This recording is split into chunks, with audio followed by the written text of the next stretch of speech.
Testing. Testing. 1, 2, 3. Oh, we got no sound. Let's see. Here we go. All right, there we go. Testing. 1, 2, 3. Testing. 1, 2, 3. Audio check. Thank you for those of you who are joining us tonight already. You can see Maddox going crazy on the drums up there. For those of you who missed the last 75 seconds of the Craig boys versus the Haines Glacier Bear boys, the ending was exactly how you expected, and I apologize for the stream to stop working, but, you know, to err is human. To totally mess up takes a computer, and we have a computer here. All right, I'll turn the mic over to the voice of the Glacier Bears, Brian Elliott, here momentarily. Thank you for joining us this evening for the last home game of the series.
Basketball fans, we are back in the Haines High School Gymnasium. Brian Elliott joined by Sam McPeters and Sarah Elliott. This is the home finale for the Haines Glacier Bears, and we are entertaining the visiting Craig Panthers for the second night of the two-game series here on a Monday and Tuesday night, which is a little strange, but that is what the ferry schedule dictates sometimes. So we've got a lot of pregame stuff tonight. One major thing is we are going to honor our seniors. This is senior night in the Haines High Gym. It's going to start on the boys' side with Douglas Morris. So there's going to be a little ceremony and some talk about Douglas's contributions to the basketball programs here in Haines. And we're going to have the national anthem, player intros, and all the good stuff. So stay tuned. It should be an exciting boys game. This is the second night.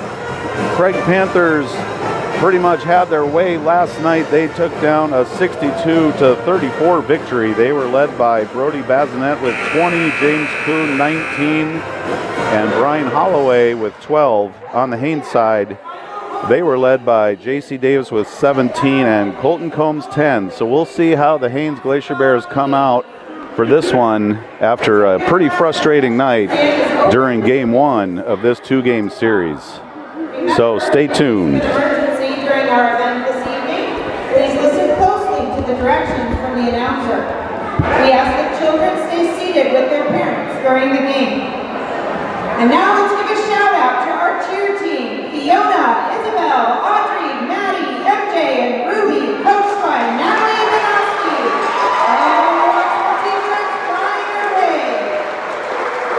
Our cheer minis will be performing at halftime tonight, so stay in your seat to catch all the action. Let's give it up for our pep band, making noise so you can't hear a thing. Directed by I'd like to take a moment to thank our scoring table, Tiana Perry-Trapp, Susan Wersini, and Ashley Sage for their precise calculations. Also, let's give it up for Sam McPeters and Brian Elliott for providing the video feed and play-by-play commentary. And a big thank you and round of applause to our two activities directors, Tiana Perry-Trout and Melissa Gaming, for all their hard work and all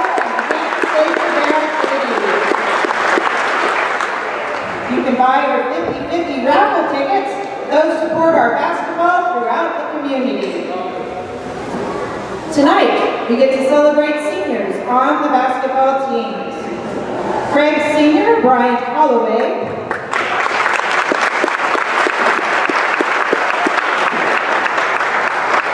He has achieved multiple qualifications for the state wrestling competition and secured the championship this year.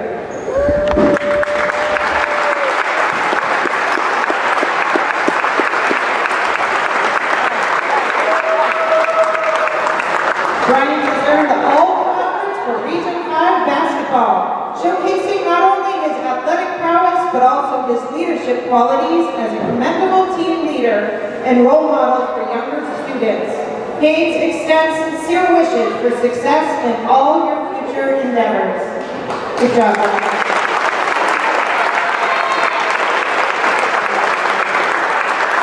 And now I turn this over to Coach James. Good evening, everybody. I am here to speak about this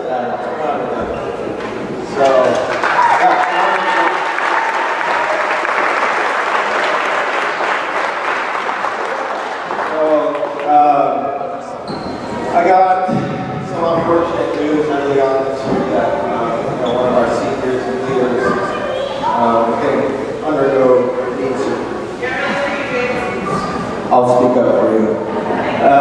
Sorry. So I got some unfortunate news that one of our seniors was going to go through some unfortunate knee surgery, and it's a huge blow. If any of you know Douglas, you know that he's willing to show up and be a part of anything and everything with his whole heart. So I've had the privilege of knowing Douglas before basketball, and I'm really proud of this young man. At practice, he's a natural leader. He pushes everybody, and he's willing to help us coaches out too, and making sure everybody stays in line. He's not afraid to tell people that, hey, we need to pick it up, guys. You're doing this, you're doing that. And those are real natural leader things that he has. So I really appreciate him, and he's been on the bench with us at all the home games. I really wish I could bring him everywhere that we go, because he's truly that kind of asset. And then usually the students talk about it, but I talk about the athlete. But tonight I wanted to talk about Douglas because he really does mean a lot to me.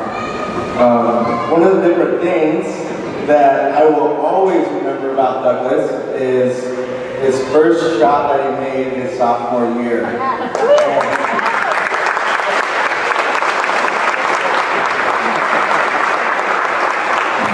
We were, it was a tough game, and Doug came in, and he's always willing to shoot. And he finally got it just right. We've just been telling him, Doug, just relax, okay? It's gonna happen, just relax. And sure enough, he gets the ball. I think it was right over here, and it was a nice 15-footer. He spotted up, wham, hit it, and just arms up, immediately happy. And those are the moments that we do remember as a basketball coach or as a member of this community, just seeing the pure joy that this game brings out. And Douglas has all those things inside of him. So I'll play good as Chiefs, Douglas. Thank you for your service on this team and your commitment.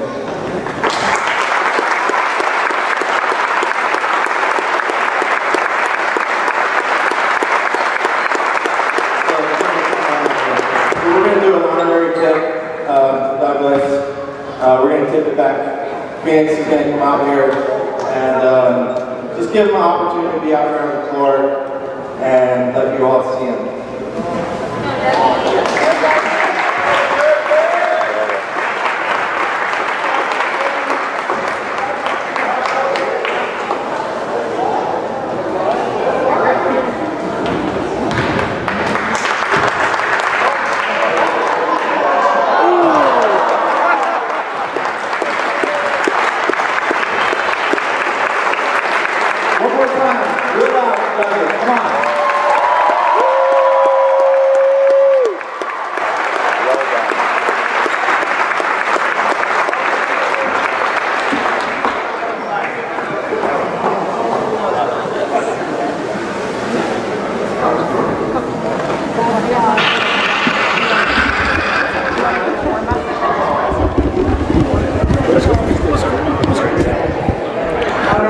was very well done by Coach James Hart.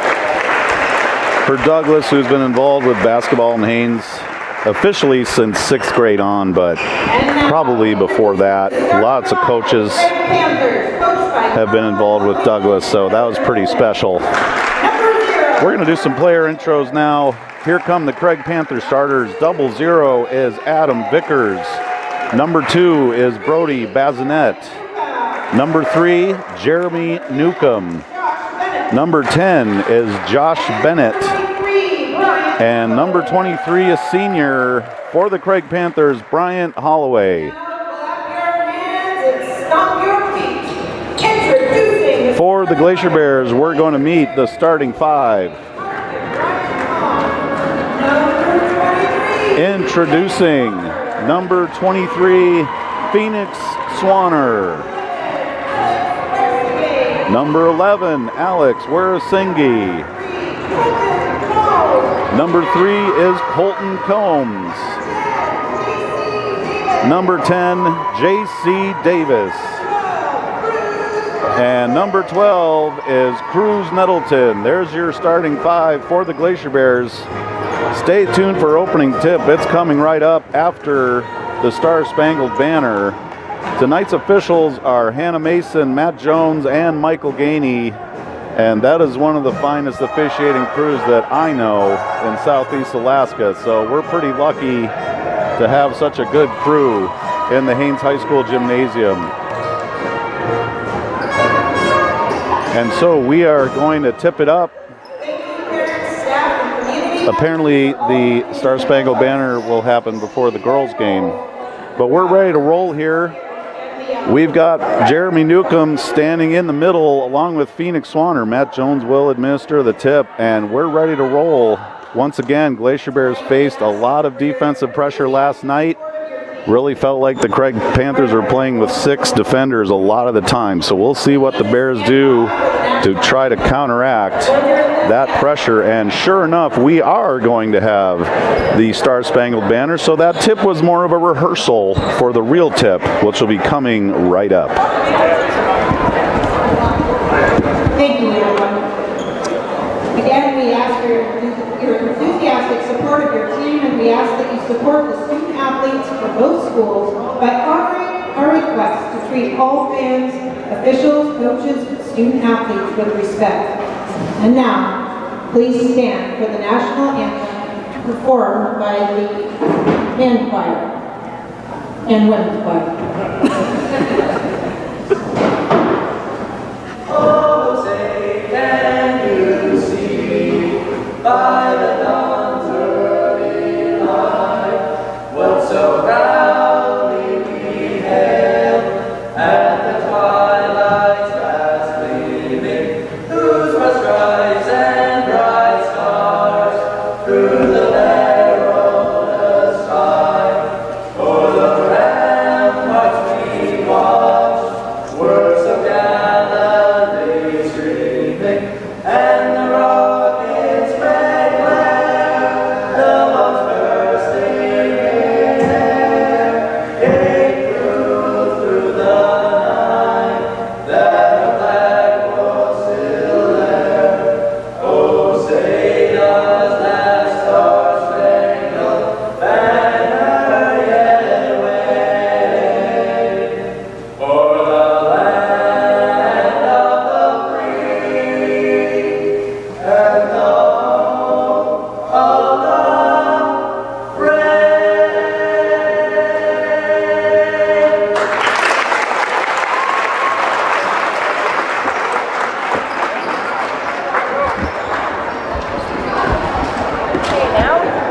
Okay, now we can really play some basketball. I've never seen really a rehearsal opening tip before, but that's exactly what just happened. So here we go. It's Newcomb, it's Phoenix Swanner in the middle, and we're ready to roll. Haines Glacier Bears' last home game of the year. Ball gets tipped to Craig, and as they were passing it, they passed it into the backcourt to Josh Bennett, and that is an over and back. So technically, that's a turnover on the Craig Panthers to start things out, and Josh Bennett is chuckling about things here. as that was a faux pas in the opening moments of this one. Glacier Bears basketball now. J.C. Davis gets it around the perimeter. Here's Colton Combs driving baseline, scoop shot. It is up and good.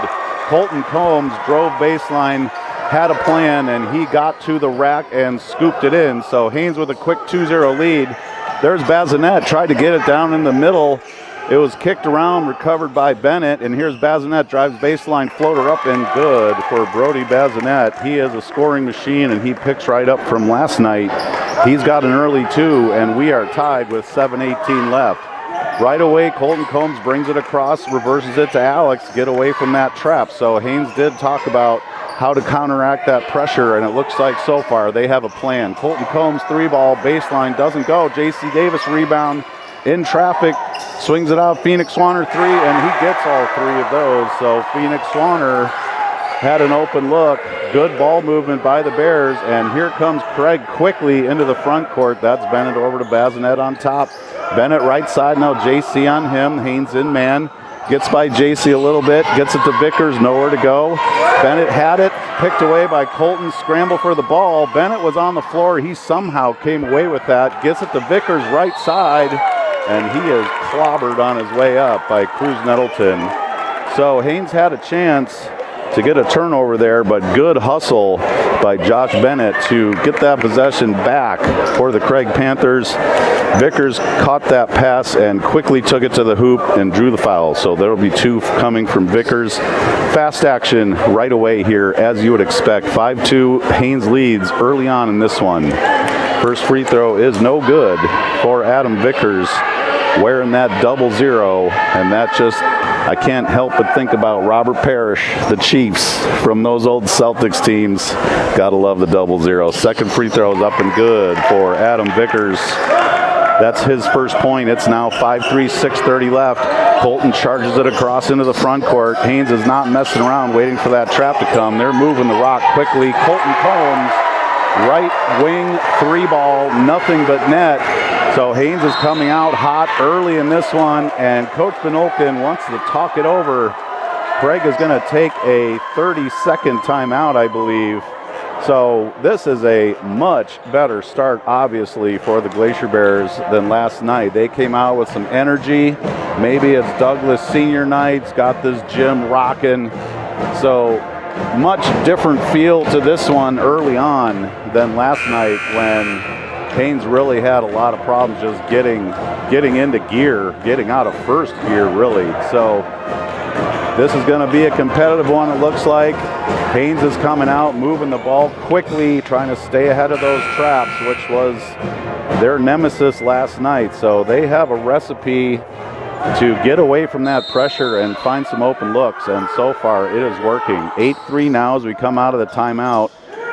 There is Bazinet, gets it over to Bennett right side, tries to drive. J.C. Davis is right there, stops his drive, goes baseline, swings at Bazinet, back to Bennett. Two-man basketball right now. He's on top. Colton Combs all over him. He just falls down. Colton grabs it. He's charging. Holloway on him. Shot up, no good. Rebound J.C. Bears still have numbers. 3-2. Gets it to Alex. He dribbles across. Phoenix wide open three on top, short. Battle for the rebound. Holloway had it, lost it. It will be Glacier Bears ball. So active rebounding by the Bears, and great open court defense by Colton Combs on Bennett. He just really got in his grill, and Bennett just kind of lost it. Colton had the ball, just couldn't finish on that drive. Good defense by Holloway to follow him in. Three ball, Colton, baseline, doesn't get it. Phoenix Swanner with the rebound, and he'll bring it out. Haines will reset. Alex on the right side. Finds Colton again, thinks about a three, gets it down low to Cruz. He's bumped. Crazy pass out to Alex. Good ball movement early from the Bears. Baseline shot, Colton is short, and Vickers comes away with it and gets it to Bennett. So active on the glass and offensively for the Bears early. Had a couple good looks on that trip, and that's what they need to do all day long. There's a kick by Alex. And we have a substitution for the Panthers.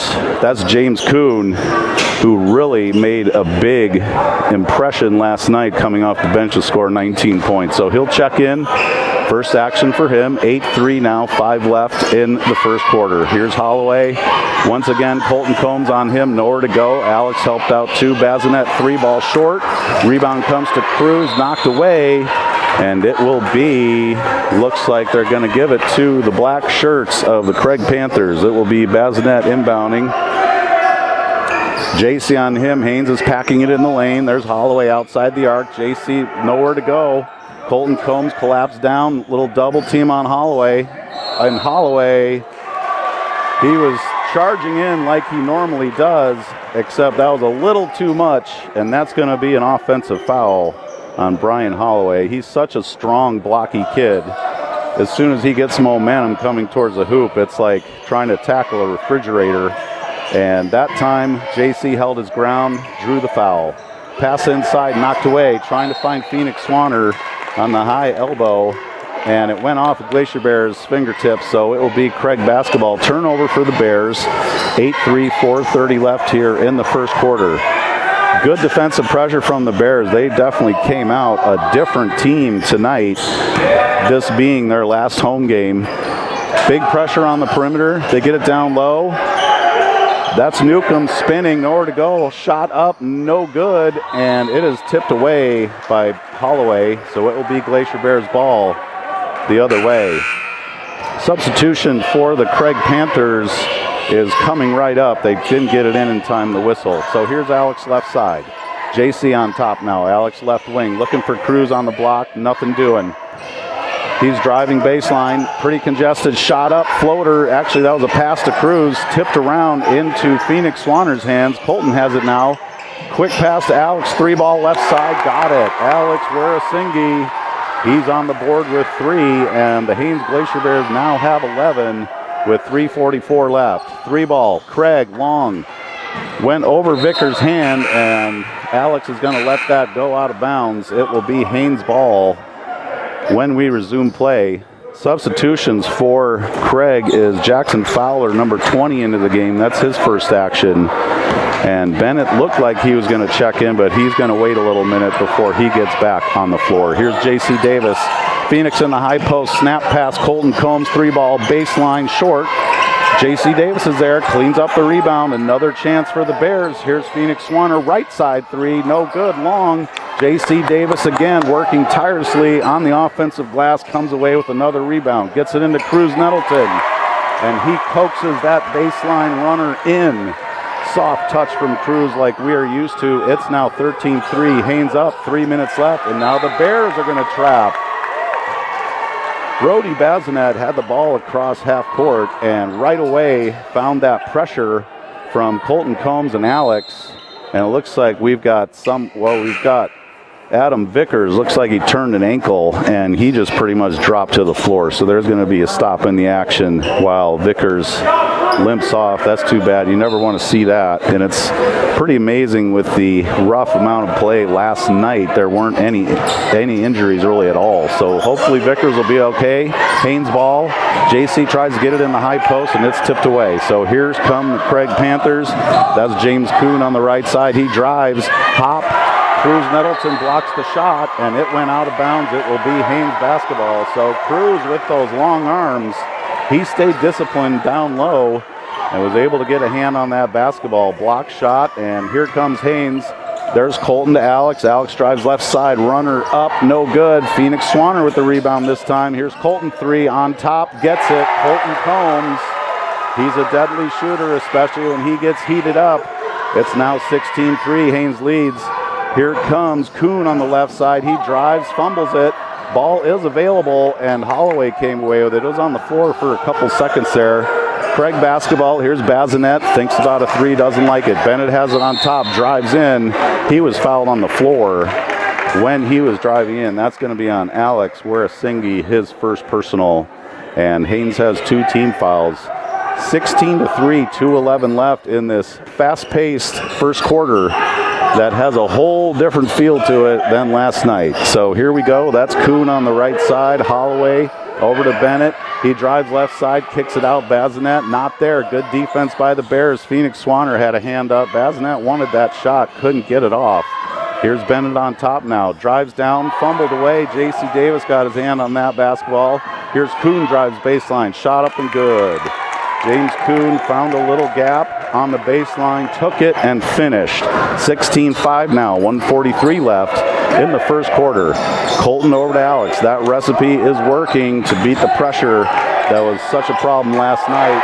And Phoenix Swanner hits another three from his spot, it looks like, is the right wing beyond the arc. He's got 6. Glacier Bears have 19 to Craig's 5. 1:22 left. Runner, Bennett doesn't go. Here's Colton Combs, tries to get it. Heads up play by Bryant Holloway. And he was able to knock that off of Colton Combs and get the possession for the Panthers.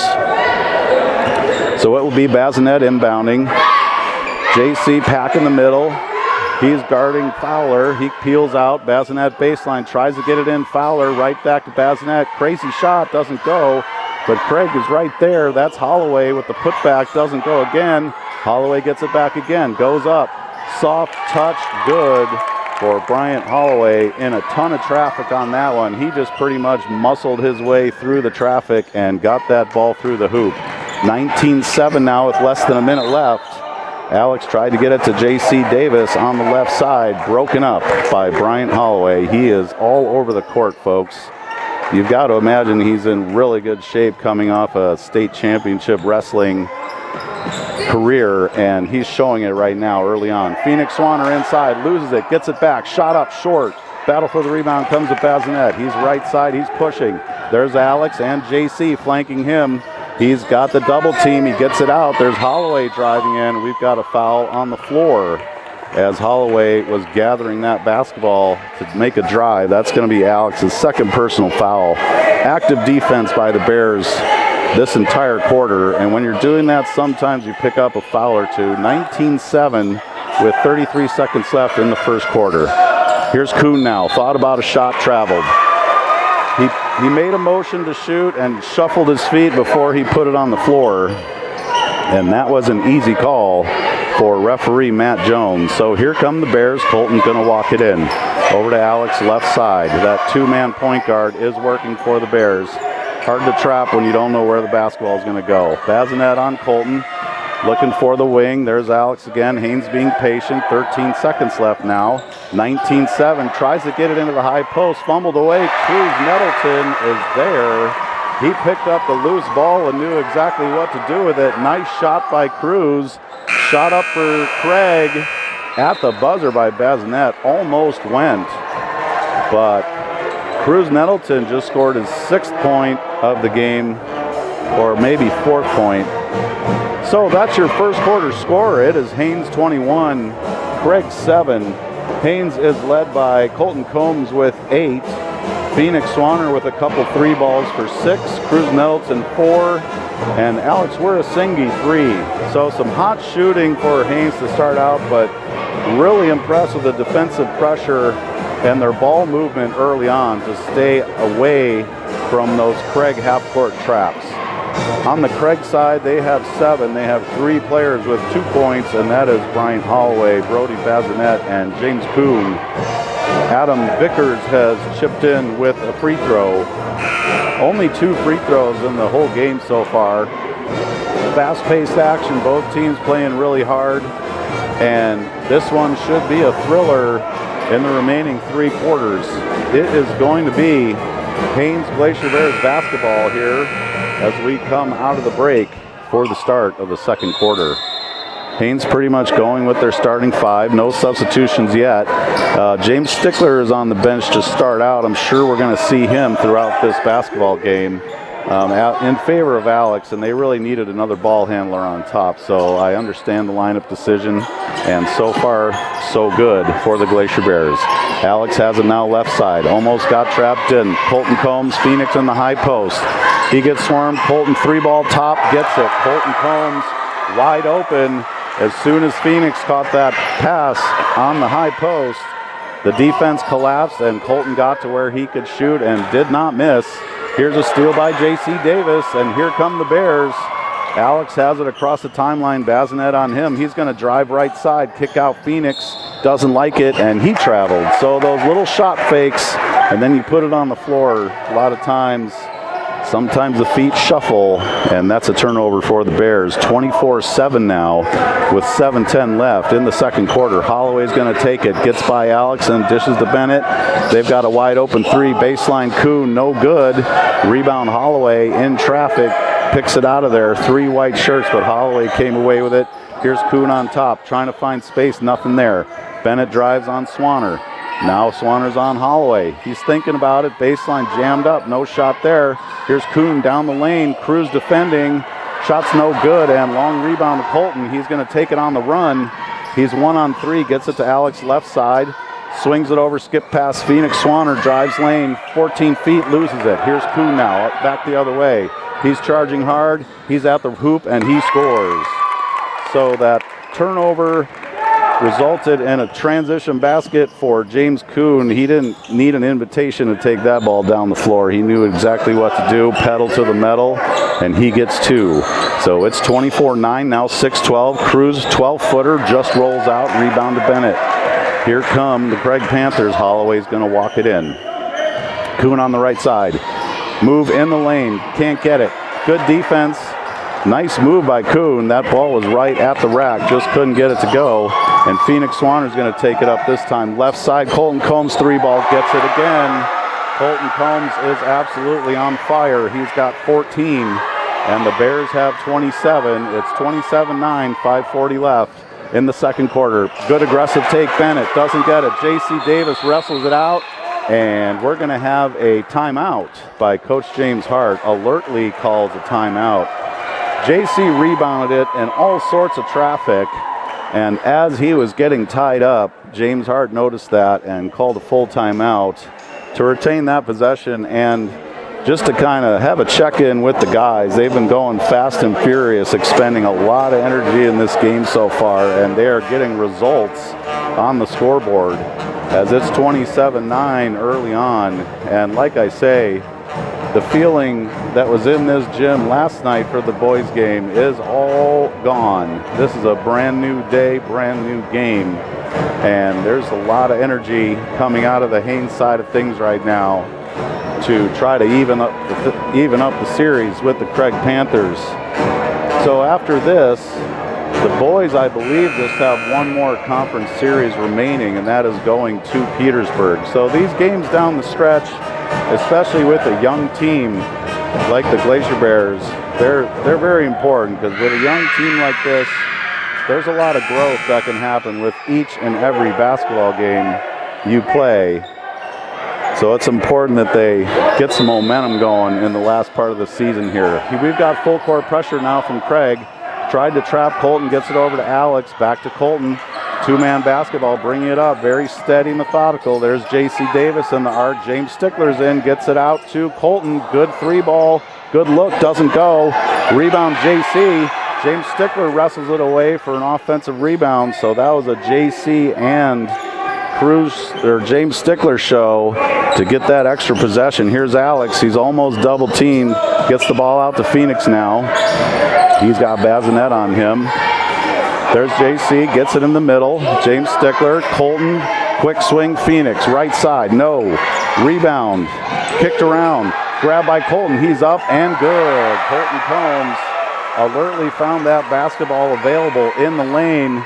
Grabbed it and scooped it. He's got 16 now. It is 29-9, 4:39 left, second quarter.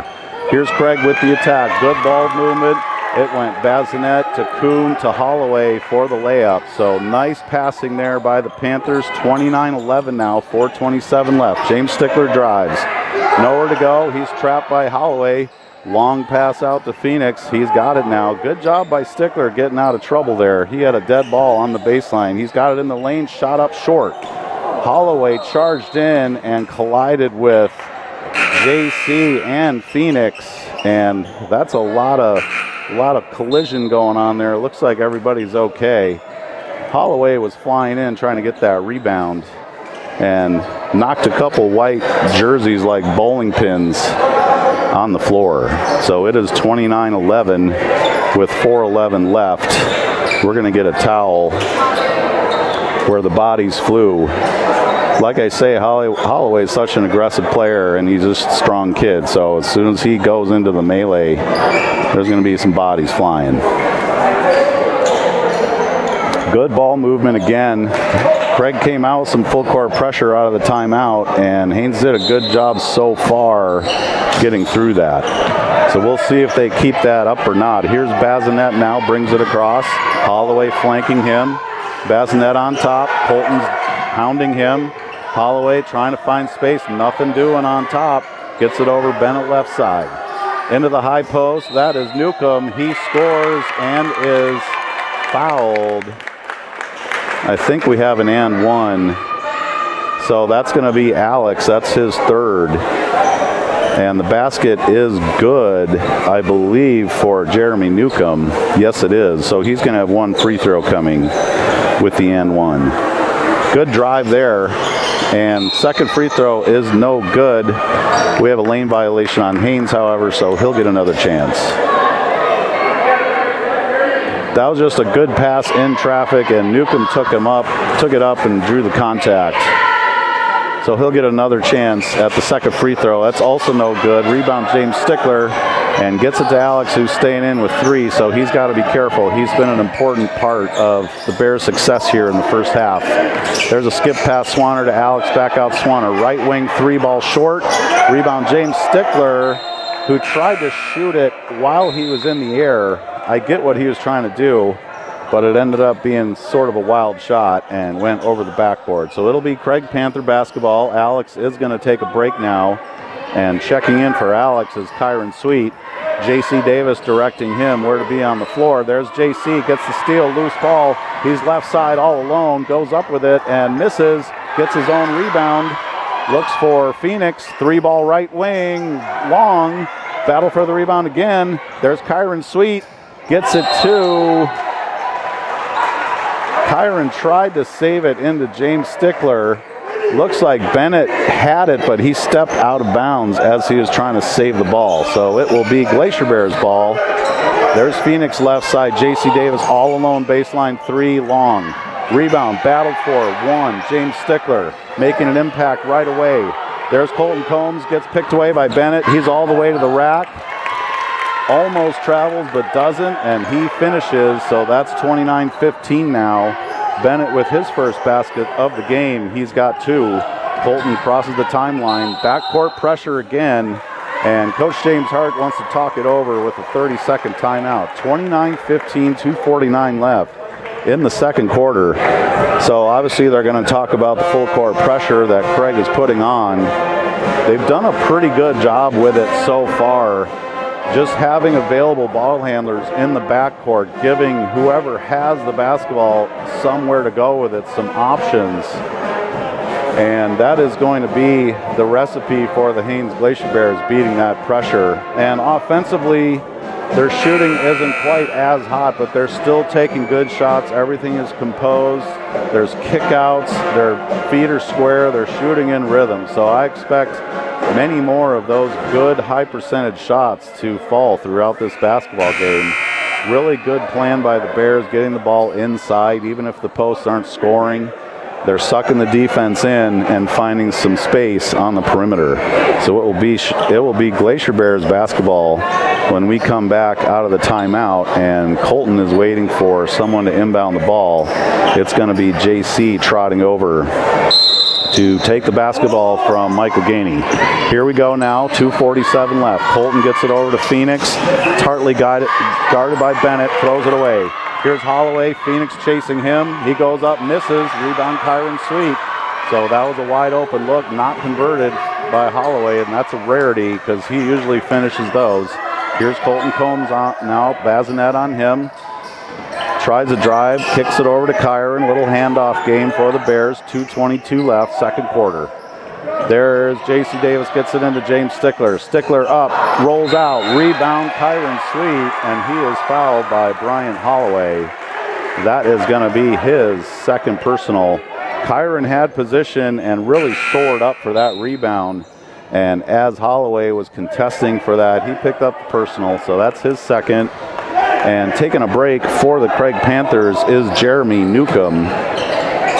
Inbounds pass from JC, knocked away, and Bears will retain possession. 2:13 left now, 29-15. Bears have the lead. JC Davis is going to inbound from the sideline. He gets it into Colton Combs. Bazinet on him.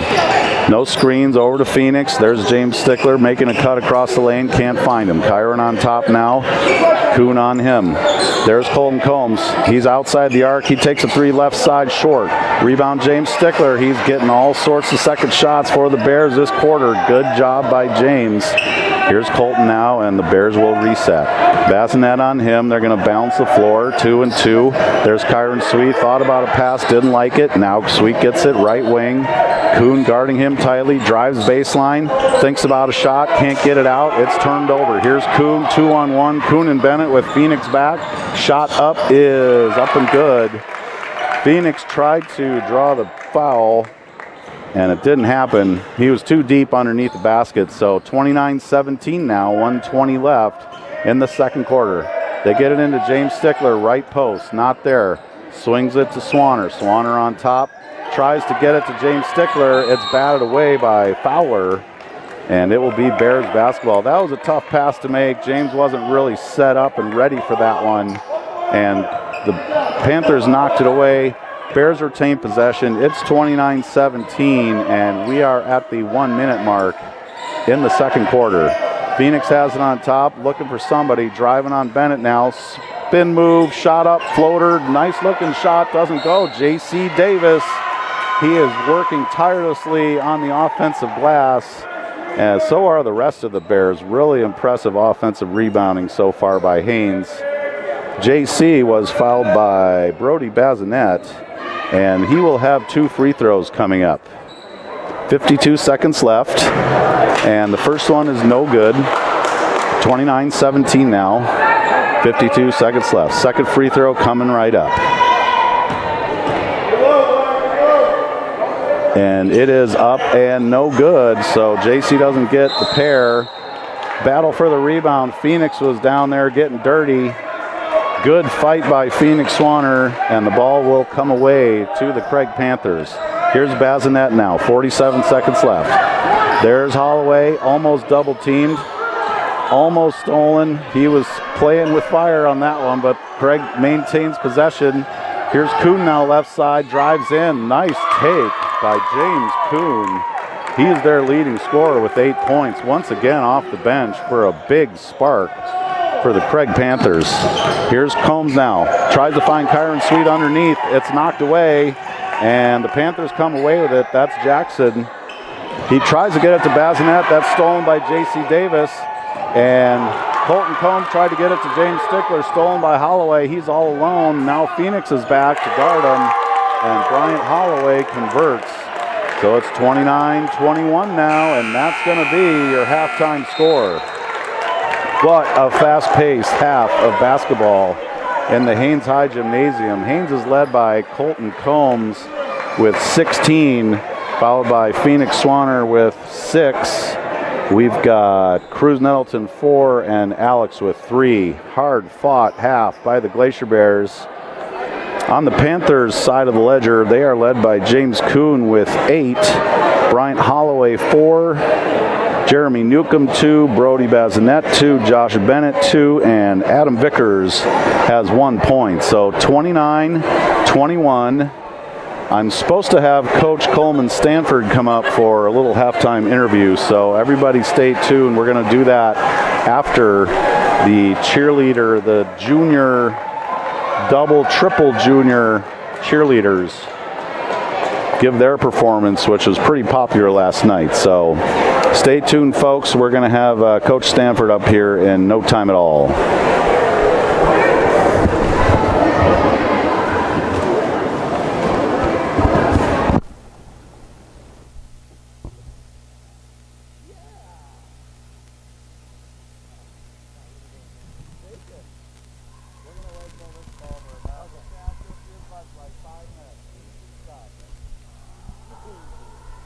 Okay, boys came out on fire. Getting away from what they were doing right in the first quarter. They start forcing terrible passes. Yeah, well, I love what but they're trying to like ram the ball into them. Right?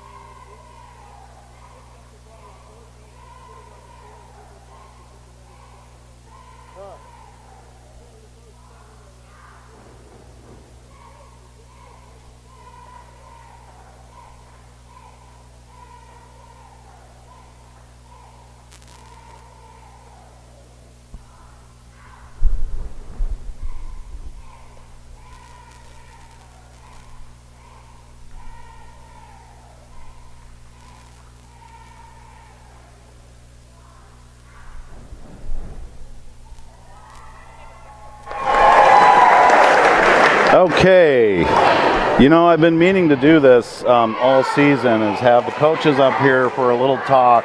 Wanted to do a coach's corner, and I figured since this is the last home game of the season, we really should get the coaches up here, put a little color behind the team, because, you know, the coaches, you hear them yelling on the sideline, you hear them getting technicals and whatever else, but I just wanted a little inside glimpse. So thanks for joining me, Coach Coleman Stanford. Thanks for having me. This is awesome. Yeah, and so, you know, I used to be a coach also, so every year is kind of different. You show up in the fall, you've lost your seniors, you have freshmen coming in, and with that, even though a lot of players are the same, you kind of have a new vibe, a new energy. So how did that feel like this fall for the start of D-League and your whole approach? You know, it's definitely always a crapshoot, but, you know, we came in, and I had a core group that was returning. You know, they have plenty of varsity experience, so that was nice to come back to the season with. Yeah, you never really know who's going to step up and accept that role, because all the players grow over the course of the year. You know, that's right. They're definitely not the little kid they were the year before. You know, they grow up some. These are kids we're talking about. So it's always fun to see who does step up and come into that role. That's, you know? Right, because, you know, even though a lot of the players are the same, you don't see them over the summer. Yep. And then you see that growth and just the difference in what Absolutely. they're bringing to the team. Well, it looks like, I mean, you guys were very successful last year, made it to state for the first time in over 20 years, and you kind of have a similar vibe, it feels like, so far this year. You know, we keep taking it, like that classic phrase, we got to take it one game at a time. Yeah. Tonight's another game, another conference game. We know we don't underestimate Craig. We know Vanessa and Tina, you know, the coaches down there, and they coach them up well. They coach them aggressive, and they're hard workers. It's always that way. You know, somebody pointed out to me last night that Haines and Craig right now have a tit for tat stat going with games. The last 9 games that we've played each other, it's been a trade-off of who won and lost. Right. So hopefully we'll break that streak tonight, but you know, you can't ever count them out, because they do. They come out and they work hard, and we fully expect to see that tonight. So. Well, and especially I made the comment, it always seems like at Region 5, Haines and Craig are in each other's way almost every single year. And it has been that way. It's just a rivalry which has really built up through the years with 2 strong programs, you know, just battling their way through. And so how do you feel about the home and home series coming back? I know that's the way it used to be, and I know I'm pretty excited about it. You know, it's nice to get to see each opponent in their environment and in your environment. So it's, you know, you kind of get to see both sides of it and see how your team reacts to the same group of players on a different court. So it's, you know, every game's a learning experience, and we just try to keep taking in as much as we can, and by the time we get to regionals, hopefully we're heading the right direction. Absolutely, and I think you've done a good job along with school admin of getting extra games built into the schedule, going to a couple tournaments. You're going up to Glen Allen this weekend. We had a tournament here in our gym early on in the season. I think those are really important, just to get as Especially many games as possible. Those early games. If you can get early games, you're on the up and up. You know, it's right. It doesn't really matter who the competition is at that point. If we can get on the floor and get in that stressful environment, it's going to benefit us down the road. Especially for the freshmen too, new environment, and you were able to pull some 8th graders in. for JV this year, which is really special for and them. that's been awesome. And it strengthens the program. Oh, it too. does. It's totally a program builder.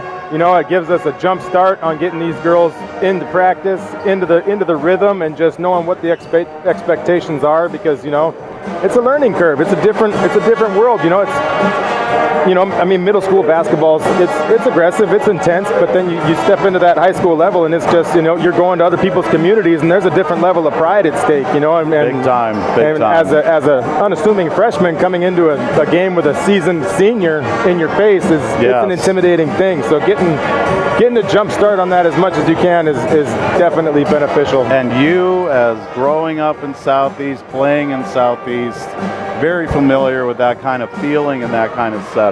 So, yeah. Okay, a couple fun questions. What is your favorite drill in practice? What's your favorite one that you like to run, either because the players like it, or you like it, or you get the most out of it? So, you know, I mean, it really depends on the group of kids you have and what their skill levels are. You know, like one favorite of ours was 11-man outlet, which is basically it's a continuous 3-on-2 drill. And when kids need playing time and just need floor time to experience, you know, a full court scenario, a fast break scenario, you know, if they just aren't that seasoned at it, it's just a great drill to get them moving up and down the floor at the pace of a game. Another recent favorite of mine is we call it Houston passing, and it's just, you know, you have two lines set up on the short corners, and they're cutting to the top of the paint, and then they're flashing high, and it's just kind of a 3-man weave, almost sort of a passing scenario, but it really teaches them to flash hard and then break out to create space to receive the pass. You know, Indeed. so it's been a good one, and it keeps them moving fast. You know, we see how many passes we can make in a minute. You know, and that really really gets the tempo going. So it's fun to do. Okay, and finally, we're going to let you go. Minute and a half till the start of the second half. What's your favorite nickname of a player on your team? I'm going to take credit for this one. There's a sign over there, right there. It says, "Beware the taxidermist, number 24." And that's Raven Hotch, because you will get stuffed. I love that. She's got those arms that reach up to the sky, and she likes to send it back. We don't keep block shots as a stat, but I would imagine she's towards the top, if not the leader in Southeast. I hope to see more of them tonight, because it's the last time we're going to see Raven Hotch on the Haines court. It's the long arm of the law. Yep. Nope. Thank you, Brian. I certainly thank you, Coach, and good luck the rest of the way. I appreciate it. Thanks. Thanks so much.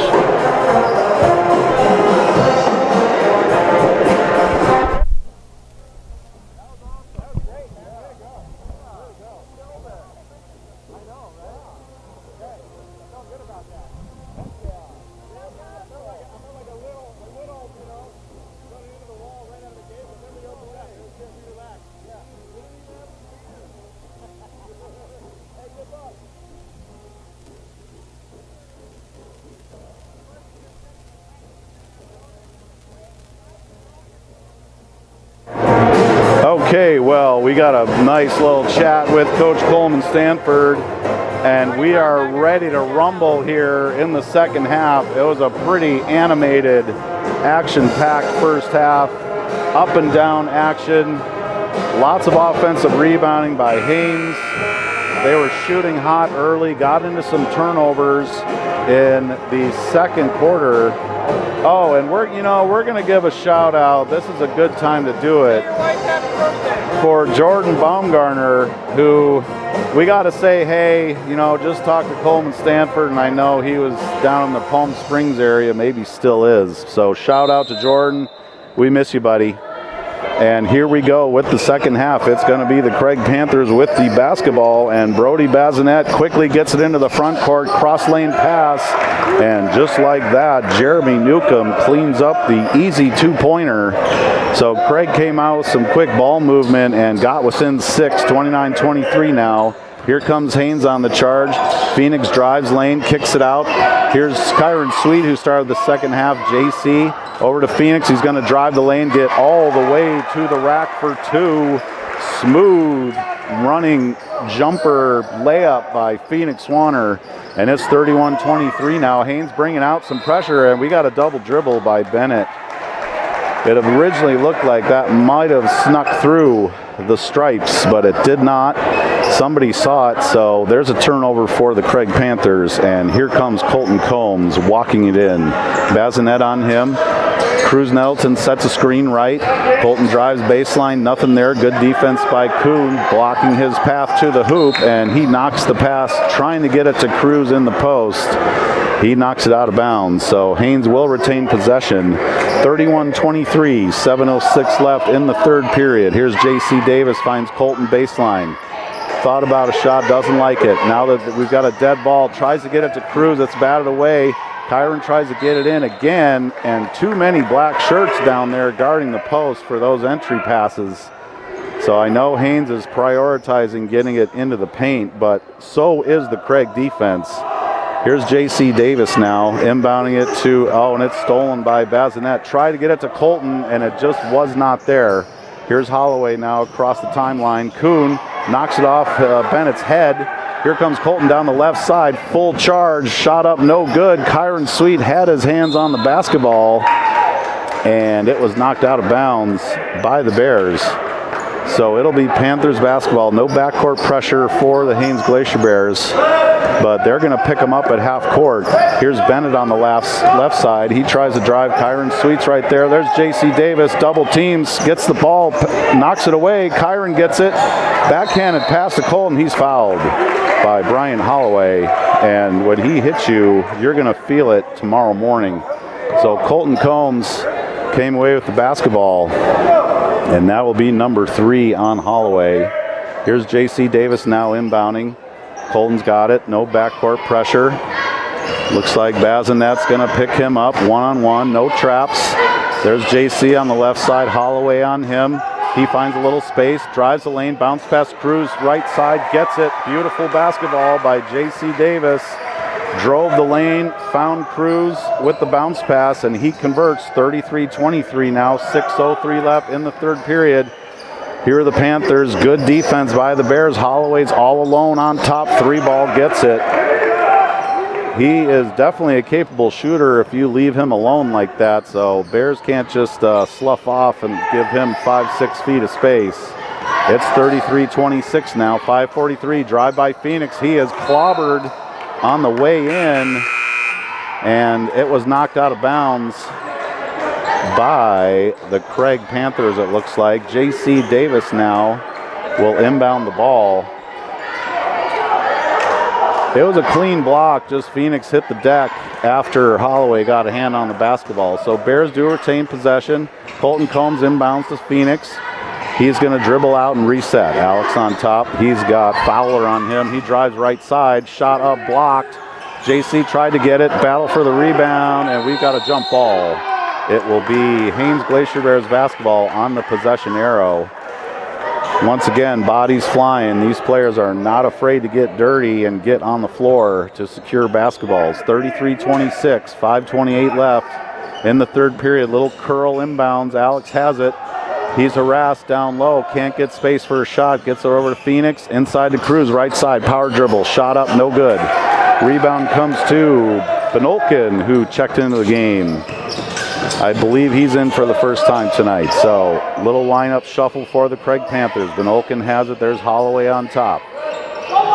3-ball. Bassinet left side, got it, and he was red hot last night. That's his first 3 tonight.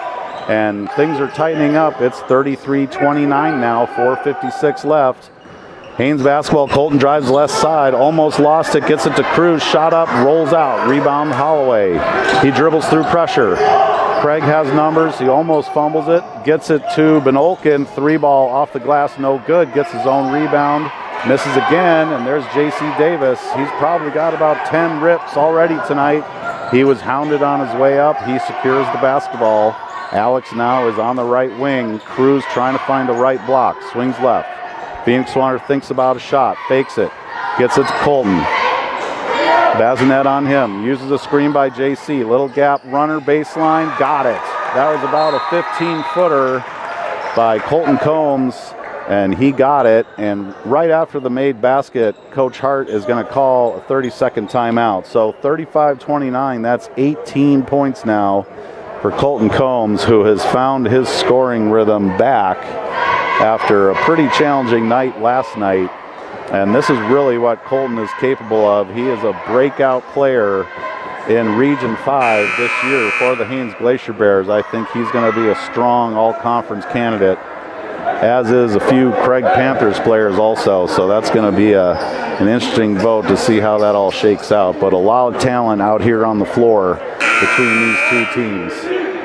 So it's going to be Craig Panther ball, as Coach Hart called the timeout right after the made basket. And Haines is trotting out the same 5 that they started out with. And it looks like there's going to be some pressure right across the timeline. There's Bazinet to Holloway, back to Bazinet. Bonolkin now right side, drives baseline. He's guarded tightly, shot up no good. There's Kuhn with the rebound, and it is up and good. James Kuhn just doesn't miss those close shots. He got a loose ball and knew exactly what to do with it. 2 for him, and Phoenix Swanner answers right back with a 3 of his own. That's 11 now for Phoenix Swanner, and it is 38-31 with 3:39 left in the third period. Panthers swinging the ball now. There's Kuhn, left side. Good defense by the Bears. Alex on him. There's Bonolkin, tries to drive. Nothing doing. Harassed by Colton and by Phoenix. Here's Kuhn, drives in the lane. Shot up, floater, no good. Rebound Panthers. There's Bazinet, gets turned around, and he traveled on his way in. He kind of got his back to the basket as he was making a spin move and shuffled the feet. So that'll be a Craig turnover. Colton quickly gets it into the front court. Bazinet hounding him. Hand off to Alex. Here's Phoenix now. He takes it. Bonolkin on him. Kickball and into the top row of the bleachers. So a fan gets his hands on the basketball, and Bennett is going to check in for Bonolkin for the Craig Panthers. Here's Colton Combs now. Bazinet on him, gets it over to Phoenix. Bennett guarding him tightly. Colton Combs left side. Alex flashes. Baseline 2, 3-pointer is good. That one rolled around for seemingly seconds, and Alex with the soft touch gets it to fall. It's now 41-31, Haines with the lead, and Alex has, how many points for Alex? That's 6 now for Alex. Here come the Panthers. Bennett, Bazinet, baseline 3, airmails it. Here comes Colton. He's going to push tempo. There's a lot of black shirts. He gets it out. It was stolen away by Holloway. J.C. Davis was also going for the basketball at the same time, and that was just 2 players in the same area. Excuse me, I think that was Bennett that was battling J.C. for that basketball. That was just 2 players going for the same ball. There was no ill intent there at all, but it looked scarier than it was. So we are going to see the Panthers with the basketball once we clean up the floor from that collision. That was 2 bodies going pretty full speed at the same time. So 41-31, we've got 2:34 left in the third quarter. And it will be Glacier Bears basketball after the brief pause in the action. It'll be Alex inbounding. J.C. Davis has really had a great series. He played pretty much lights out all night last night, and he's picking right up tonight also. Alex drives, gets it picked away from behind by Kuhn, the Matador D. Here comes Holloway, drives down the lane, picks it to Kuhn. He drives in, shot up, no good. Battle for the rebound. Colton Combs has it. He's taken off. He's not waiting around. There's Phoenix left side, head of steam, shot up short. Rebound JC, up and no good. That was JC 1-on-4, and he came away with the basketball. That kid's showing a lot of heart during this series. Over to Kuhn, left side 3, gets it. So all that work and one quick little pass and a 3-ball. And it's 41-34 now, 1:53, and Colton Combs will slow it down a little bit. Catches breath. Alex on top now. Kuhn guards him. He's trying to find Colton right side. Bazinet is really a good defender, underrated defender, because he's done a really good job on Colton all series. Phoenix Swanner with the runner in the lane, a little too hard. J.C. Davis again with the offensive rebound. Another opportunity for the Bears. Colton's in the corner, needs some space. He drives the lane, nothing there. There's Phoenix to take the pass, 3-ball on top. No good, long, good shot though. And Bazinet comes away with it, gets it to Holloway. He's going to trot it up. Right side Bennett, stolen away Phoenix Swanner. He was He was just waiting on that pass and jumped it as soon as that ball came out. Good job, Phoenix. Colton right side three, a little long. Rebound, J.C. Davis again. Gets it out to Colton. He drives the lane. Quick pass to Alex. Backhanded flip, no good. And Holloway is going to get that rebound. J.C. Davis is working his tail off, folks. I don't know how many rebounds he has tonight, but he's solidly in double figures. And he's not like the biggest guy on the floor. He's just playing with a lot of heart right now. So good to see for the Bears.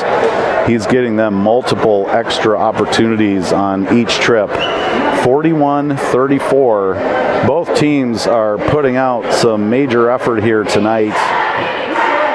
And it just shows it's a very entertaining game. High energy level by both teams.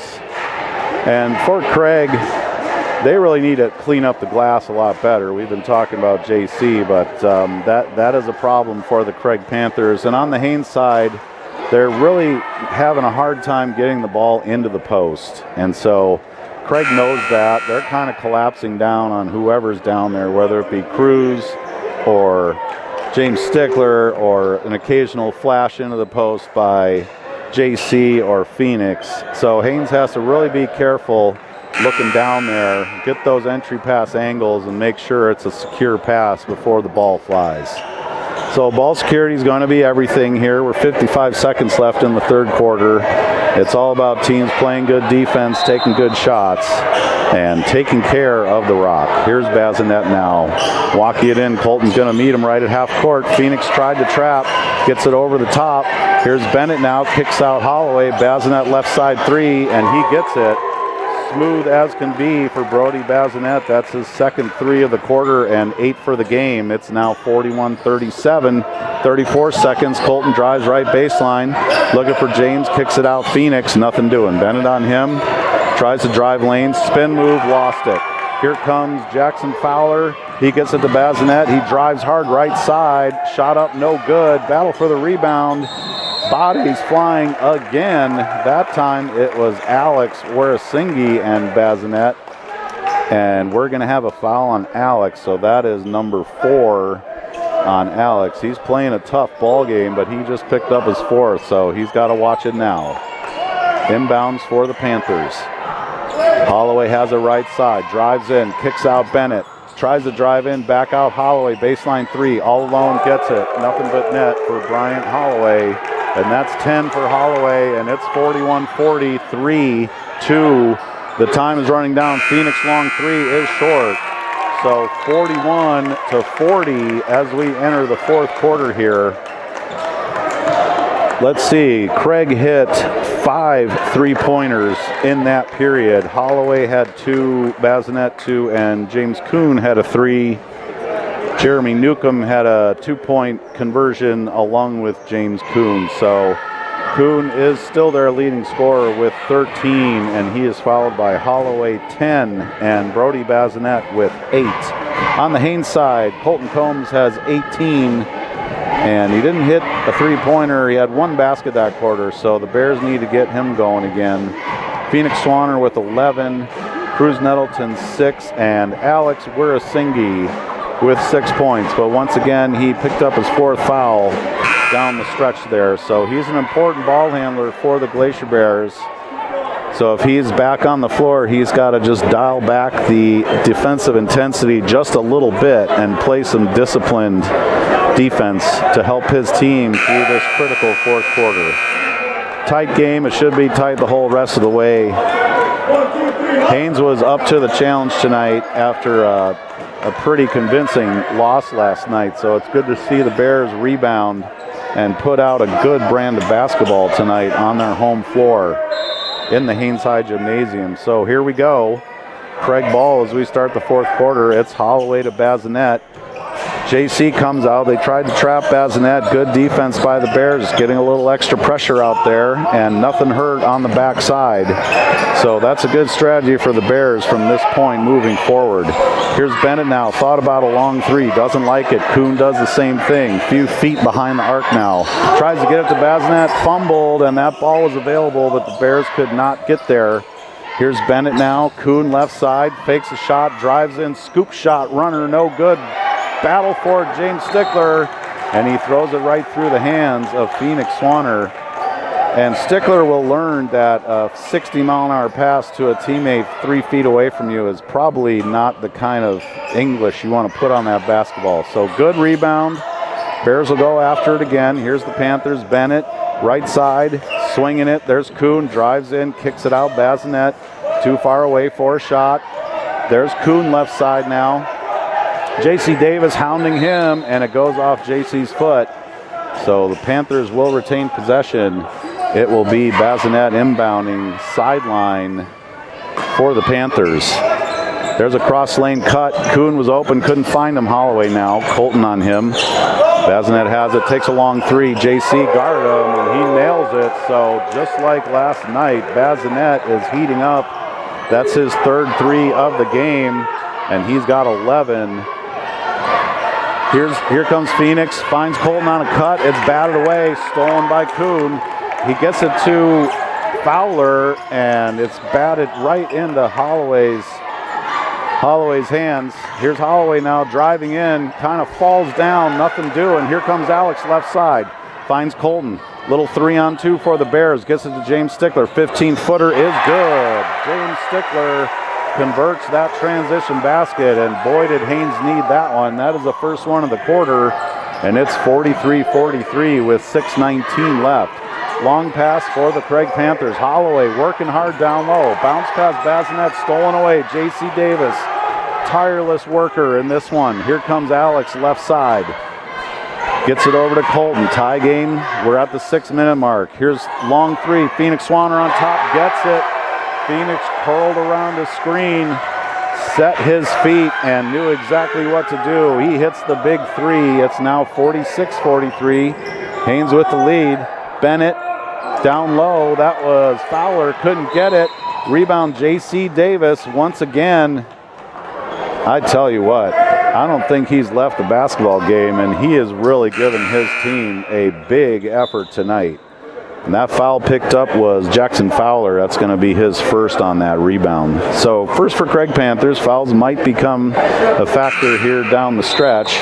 There's 5:43 left, and Aiden Benolkin's going to check in for James Kuhn, who leaves the game with 13 points.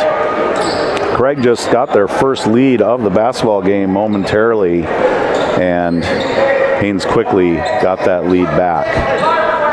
So it looks like Holloway is kind of grabbing his back a little bit. He's been involved in a couple big collisions, as you could expect tonight. And he's just looking a little off for the Panthers. So here comes Colton Combs into the front court. Phoenix thought about a screen, doesn't like it. Here's JC, sets one. Colton gets around it, gets on the left side, it's peeled away.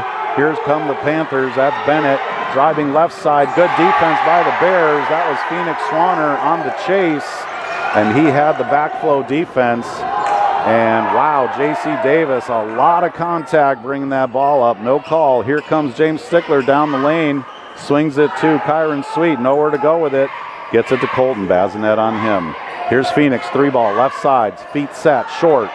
Rebound comes to James Stickler. And, they're going to call a foul on James Stickler. Good battle for the ball, but he did not have position. He was kind of reaching over. I believe that was Holloway, who once again, he's kind of grabbing his knees. He looks like something's bothering him. So, but he's going to tough it out. He's a senior. He's a warrior. And he has the basketball into the front court for the Craig Panthers. Pass to Benolkin, drives baseline. Crazy shot, hits the side of the backboard, and that is Glacier Bears basketball. So 46-43, 4:48 left. Colton Combs brings it across. Bazinet's going to watch him walk it over the timeline. Alex now thought about a screen, doesn't like it. Hand off to Colton, over to Phoenix. There's a screen. James Stickler uses it. Stickler rolls, but nothing there. Good defense by the Panthers. Here it is to James, looking for a cutter. Almost picked off. JC has it left side. Holloway on him. Gets it to Alex, and Haines will reset. Little sketchy possession there. I think it's good that Haines takes a breath. And here's Colton driving in. Gets it to JC on the bounce pass. Saves it. but it'll be Panthers basketball. Colton was kind of caught in between taking a shot and looking for one of his teammates there. Tried to get it to JC, but way too much traffic down low in the paint. Nowhere to operate for the Bears. So Craig will have the ball now. We're almost at the 4-minute mark. That's stolen away by JC. He just picked that pass off midair. Gets it to Colton left side. Dishes Phoenix. Doesn't like it. Pulls from 18 short. James Stickler underneath. Rebounds. Gets the shot up. Tries again. And it is good. James Stickler making his presence known. He's got 4 in the quarter for the Bears, and he's really showing a lot of heart out there. 48-43.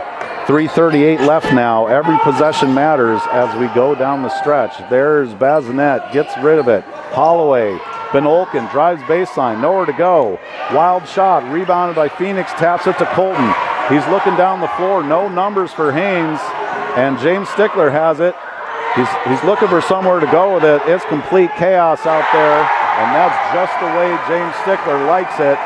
He scores again, and it is 50-43. When in doubt, James Stickler, take the ball to the rack. And that's exactly what he did. That kid's working his tail off out there, and it's good to see some results out of James Stickler. He's got 6 of the 9 points for the Glacier Bears in this quarter, and it's 50-43 as we go down the stretch. Really, like I said, every play matters. I know that's a cliche, but it's true. And I've just got to give some props to this refereeing crew. When these two teams meet, it is not easy. There's a lot of contact on every play, and they're doing a good job keeping the contact to a minimum. They've kind of set their boundaries on the floor, and the players are respecting that. So once again, Michael Gainey, Matt Jones, Hannah Mason, we've had Stuart DeWitt refereeing games. We've had Don Nash refereeing games this year, and I know from personal experience it is not an easy job. You're really only recognized when you screw up and people are yelling at you. Nobody ever says, hey, great game, ref. So these guys, solid crew, they're doing a great job all season, and we're lucky to have them. So here we go, Panthers basketball. Bazinet gets it into Holloway, right back. JC and Alex collapse on Bazinet. Nice trap in the half. Although Bazinet has it left side, drives in, and he was fouled on the gather. That's probably going to be James Stickler, number 40. That's his second personal. 50-43 with 3:02 left. And it will be Craig basketball on the baseline. You can tell where my mind is. Bennett now has it left side. Gets it over to Kuhn. Holloway now. James Stickler on him. Craig Panthers being patient. There's Bennett right side. All these passes on the arc. Bazinet drives baseline. Shot up. No good. Rebound Alex. He pulls it away. Gets it to JC to Colton. And Colton's going to push it up. He's got Bazinet on his back. He pulls out. Bears are going to run some offense. 2:37 left, 50-43 now. Bears lead. There's Phoenix Swanner, guarded tightly by Bennett. He gets past him. There's J.C. Davis baseline. Fakes a shot. Shot up, just rattles out. That was a nice shot by J.C. Just did not go. That's his wheelhouse. Nice shot fake, and he is the master of the mid-range jumper. Just didn't get that one to go. So it will be Craig basketball, 2:22 left now, 50-43.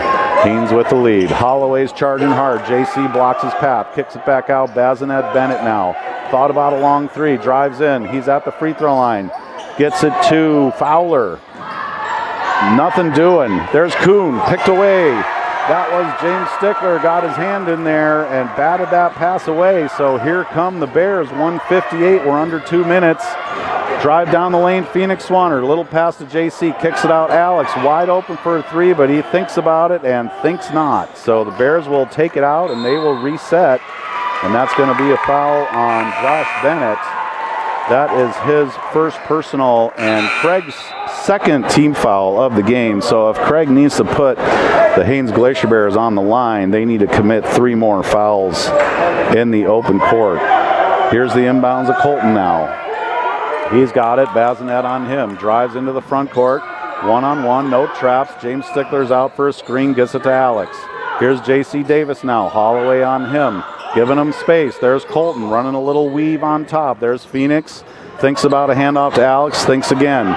Phoenix is trapped in the corner. Wild pass to Colton. He secures it, and he pulls it out. He's fouled by Jackson Fowler, it looks like. That was a risky pass by Phoenix Swanner, but Colton alertly saw that ball floating through the air and went after it and grabbed it. So we are 1:23 now. The Bears have been able to take about 30 seconds off the clock on this possession, which is what they're interested in doing. Inbound is passed, it's knocked away. Here's Bazinet. He trips on his way in.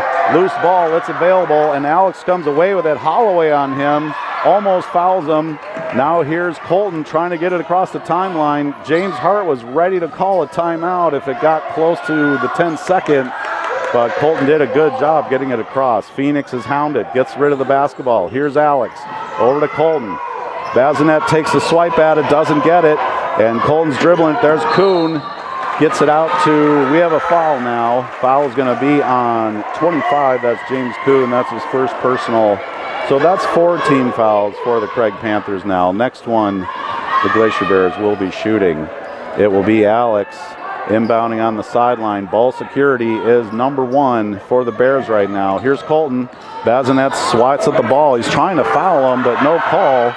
And here comes Colton. He's dribbling around, almost loses it, does lose it. Pile up on the floor. And that, it looked like Bazinet was trying to foul Colton, and there was no call, which that's a referee discretion thing. But now we do have a foul. The foul's going to be on James Kuhn. So emotions are high here in the gym, and that was about a 4 or 5 player pileup on the far side at midcourt. We're going to have Colton Combs at the line. He's going to shoot 2. 50-43, 42.3 seconds left in this one. So these are big free throws coming up for Colton Combs. He's Haines' leading scorer with 18, followed by Phoenix with 14. And the first free throw is up and short. So one more coming for Colton, 42.3 seconds left in this one. 7-point lead for Haines. Second free throw is up and good. So 51-43, no backcourt pressure for Haines. Here comes Benolkin over to Bazinet, thinks about it, step back 3, baseline short. Battle for the rebound is comes away, Benolkin up and good. So Aiden Benolkin picked a pretty good time for his first basket of the game. He's got 2, and it's 51-45 now, 22 seconds left. Haines is playing keep away, and so far it's working. There's Phoenix, almost loses it, gets it back, cross-court pass to Alex, and he's fouled by James Kuhn with 12 seconds left. It's 51-45. Haines did a pretty good job that time playing keep away and running some clock. After that made basket by Benolkin. It'll be Alex Wirasingi, who has stayed on the floor with 4 fouls for quite a while in this one, and no 2 free throws are more important than these. Alex gets the front end, so it's 52-45. Second one is up and no good long. Rebound Benolkin. He's going to take it himself. Long pass, batted away. Fowler's got it underneath, and he scores. Jackson Fowler just scored his first 2 of the game. And Colton had it running up the left side. He's fouled now, so he's going to have 2 free throws coming up. 1.8 seconds left. So Craig needs a miracle at this point, and Colton Combs can pretty much salt this one away with a couple of free throws here. Like I say, 1.8, 52-47. Haines with the lead, and Colton gets the front end. So it's still a 2-possession game. But like I say, the Craig Panthers are going to need something big to happen here to tie this one up. Second shot is up and good, and that is going to do it for the Glacier Bears. Big win for the Haines Glacier Bears. That is their first conference win of the season, and they sure put on a battle tonight after losing by about 30 points last night. Craig Panthers played their butts off, and big effort by both teams. I'm pretty sure these 2 teams are going to meet at some point during the Region 5 tournament coming up in early March, and they will get another chance to battle. So Haines picks up their first conference win, and they've been waiting for that all season. They've played a lot of teams close on almost every series and just haven't been able to walk away with the dub. And this time they get it done, 53-47.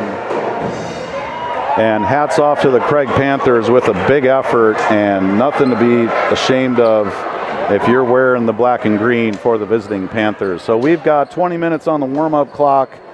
Stay tuned for halftime of the girls' game when I'm going to interview Coach James Hart of the Glacier Bears boys.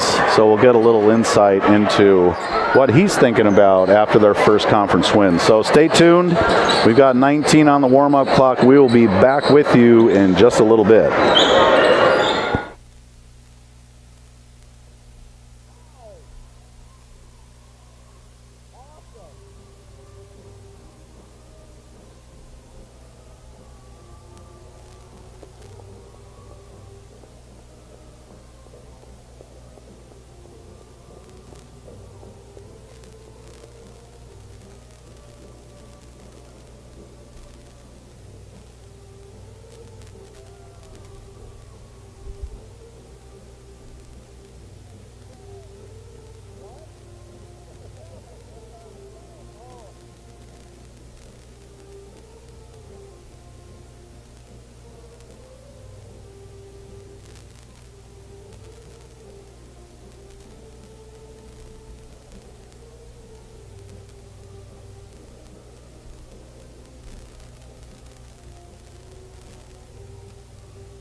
Shout out to our officials. Without them, there would be no basketball.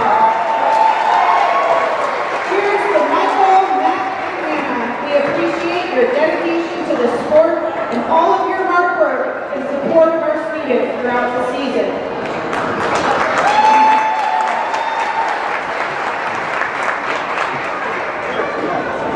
Tonight we are celebrating seniors on the basketball teams. Craig Senior, Ella Ebbinghauston.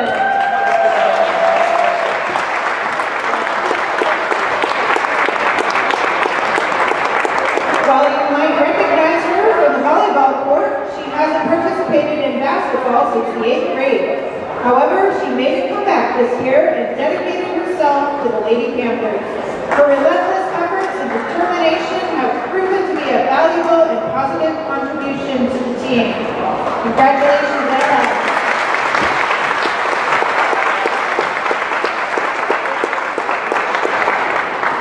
Craig Senior, Blanca Gomez.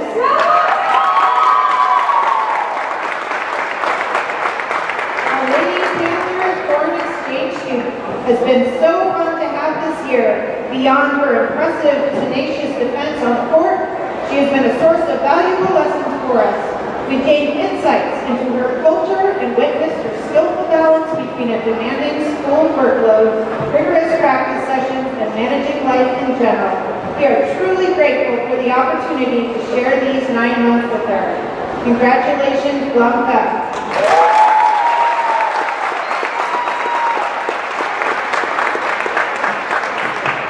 And now I'm going to turn this over to Coach Coleman.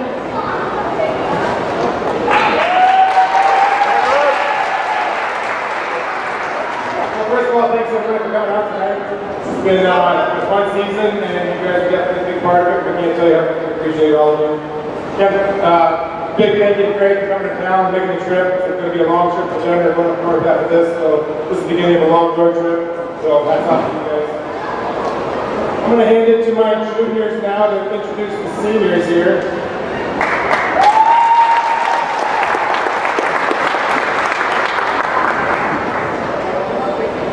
Okay, Gracie, you want to come up?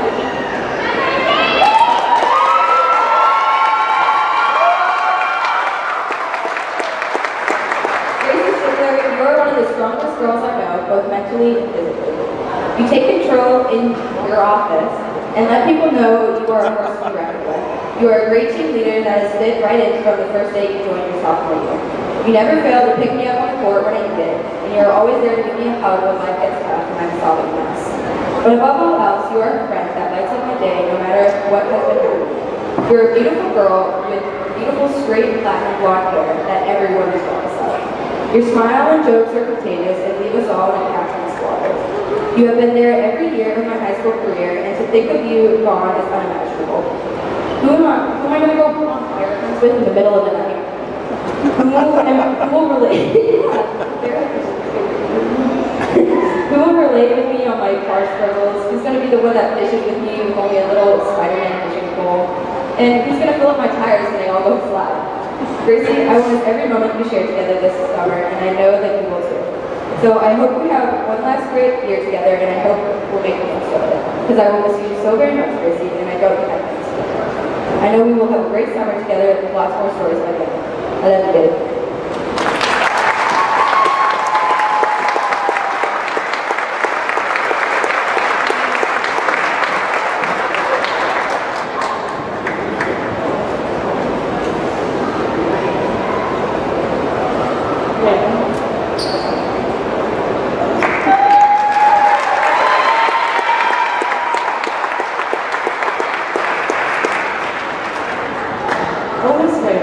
In middle school, you were the shy, tall, older girl who honestly really scared me. It wasn't until 2 years ago when we both joined the high school team at the same time that I realized you weren't so scary after all.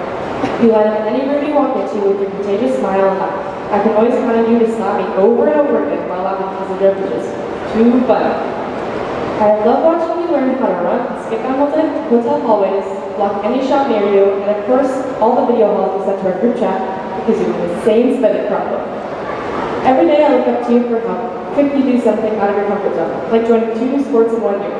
By the way, you'll always be the only person I enjoy running or walking. Did you know racing? I envy your drive and motivation when it comes to basketball. Many people don't know this, but after our 2-hour-long practices, Raven will often go to the gym and club one to practice for a few hours with her dad. I don't know what we will do without your insane blocks, Deb and others. I think I can speak for the whole team when I say we will miss you more than you realize and cannot believe this is your last year and our last time playing on the home court with you. I'm so proud of you and cannot wait to see what you go on when you at high school. And by the way, you still have one more year of eligibility for basketball, so we'll take you back next year if you want to come.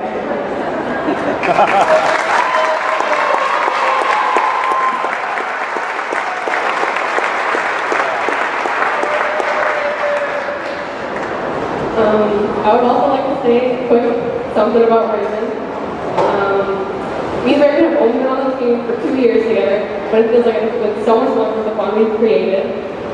Whenever I'm questioning whether I'm doing the drill right or wondering how to do one of our many new plays, she's always there to help me out and correct me. I'm going to miss all of our chit-chat sessions and how much you give me so much confidence to do all the things I never thought I could do. What am I going to do without my favorite free throw partner? Next year, Raven, I'm so beyond proud of you, and I can't wait to see what else you accomplish after high school.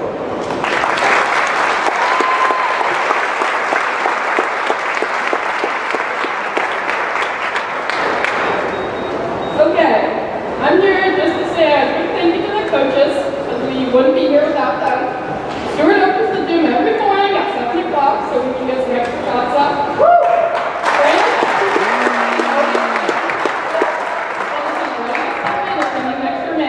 Always there playing with us. Owen is with us through every step. And he's always there to push us to be better and to clean up our little mistakes. And lastly, we would like to give a special thank you to Marvin Willard over in the corner. He's been a huge fan and supporter of our basketball, and he makes all of his contributions and making sure that we're supported.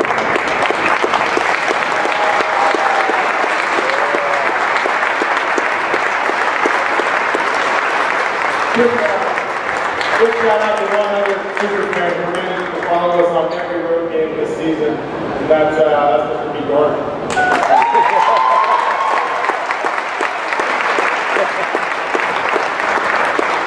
Big Pete.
basketball fans, Brian Elliott.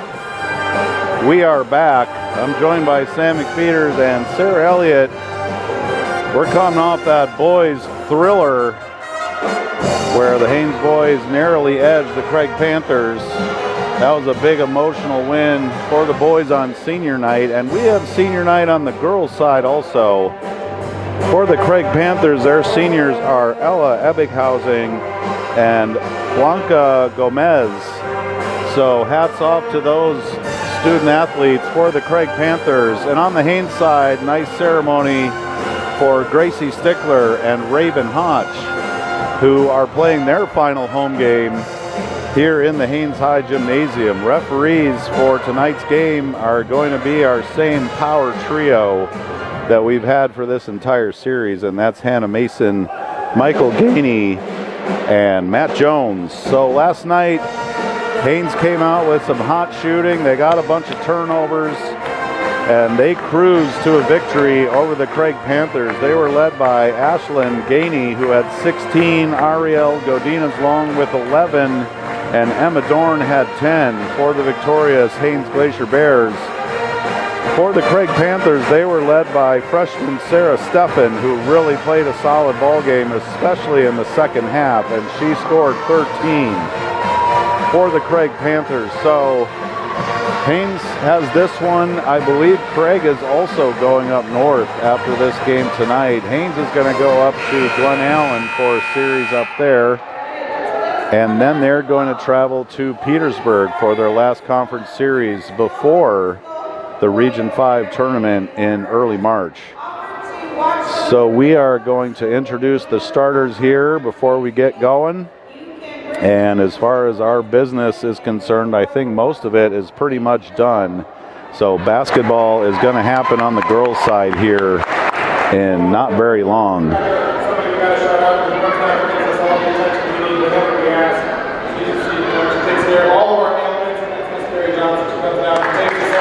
Couple more thank yous here in the gym before we get rolling. It just takes a lot of people to make these games a successful event for the fans, for the players, coaches, everyone involved, and we have a broad base to draw upon to help out with making these games special. Here's the Craig Panthers, led by number 3, Ashlyn Smith, number 10, Faith Horner, number 11, Chelsea Thompson, number 23, Blanca Gomez, and number 30, Sarah Steffen. The Craig Panther girls are coached by Vanessa James and Tina Steffen. Now let's meet the starting 5 for the Haines Glacier Bears. Number 3 is Ari'el Godinez Long. Number 5 is Emma Dorn. Number 32 is Ashlyn Gainey. And the 2 starting seniors, number 34 is Gracie Stickler, and number 24 is Raven Hotch. So there's your starting 5 for each team. So let's see, for the season, the Craig Panthers have won 1 game and Haines has won 2. So Craig is looking to even that score up with this home finale for the Glacier Bears. Michael Gainey will be administering the tip, and once again, what a solid officiating crew we've had in this gym all season long. It's really been a pleasure to see these guys officiate games. They maintain control, and I think everyone walks away feeling like they played a fair game. So here we go. We've got Steffen jumping center along with Raven Hotch. Ball's in the air and it's tipped, knocked by Gracie, and passed back to Ashlyn Gainey, and she will lead the charge into the front court for the Bears. Ariel's got it left side and it's picked away. That's Faith Horner, and she falls on the way to the hoop. Scramble for the ball. Gomez had a look at it in the corner, but she can't come away with it. Nice steal there by Horner, but just couldn't maintain her drive to the hoop. as she tried to convert that into points. Here's Ari'el now. She's hounded by Gomez in the backcourt. Emma Dorn right side, back to Ari'el, bumped a little bit, no big deal. Gomez with nice pressure in Ariel's grill right away. Emma Dorn right wing, looking for some action. Gracie flashes high post, can't find her. Here's Ashlyn Gainey calling out instructions on top. Screen was going to set up, didn't use it. Now she does. There's the screen and roll, and that's going to be an offensive foul on the senior. A little too much emphasis on that screen. I see what the Bears are trying to do there with the screen and roll game, but a little extra emphasis on that screen, so Gracie picks up the foul. That's her first, and here come the Craig Panthers. That was Ashlyn Smith bringing it in. Gomez on the right side, jammed up, gets it over to Horner. There's Smith, Gomez, and they throw it away. So early turnover by the Craig Panthers. That's their second of the game, and Gomez is kind of motioning like, what just happened there? But it's Bears ball. Ari'el gets by Gomez. Little space, finds Emma. Right side, 3-ball, long. Rebound comes to Horner. She's leading the charge on the right side. Ashlyn chasing her. Knocked away by Emma. Panthers get it back. That's Stefan with a 15-footer. It's short. Rebound. Gracie clears it, and Ariel's off to the races. There's Ashlyn Gainey down the lane. Shot up. A little too hard. Rebound comes to Chelsea Thompson. And here come the Craig Panthers into the front court. Pass to Gomez. Almost lost it. Thompson gets it back. Left side now. There's a drive baseline shot up and good for Ashlyn Smith. That's her first two, and that's the first two of the ball game. So Craig early on, Gomez is picking up Ari'el in the backcourt, and that's a good strategy, just to harass her as much as you can. She makes the Haines Glacier Bears go. But Gomez picks up the foul, so that's her first personal. And the Bears will resume their attack. Ari'el gets it across. Over to Emma Dorn right side. She's pretty far beyond the arc, looking for cutters. She's guarded tightly by Ashlyn Smith. Dead ball. She gets it over to Ari'el. Gracie setting up for a screen. Sets it. Rolls. Ari'el from 15 short. There's Gracie left side office doing work like she can. She cleans up that putback, and she's on the board with two, which is also the Glacier Bears score. 2-2 early on, 5:42 left in the first quarter. There's a drive by Gomez, shot up, no good. Rebound Raven Hodge, clears it, gets it to Ari'el on the right side. She's charging hard, she's got space, she's got Ashlyn across the lane. Nice defense, Ashlyn Smith on that one to pick off that pass. She hustled down and broke up that transition. But there is Raven Hotch with the long arm of the law. She's been doing it all year, and that's why she's the taxidermist.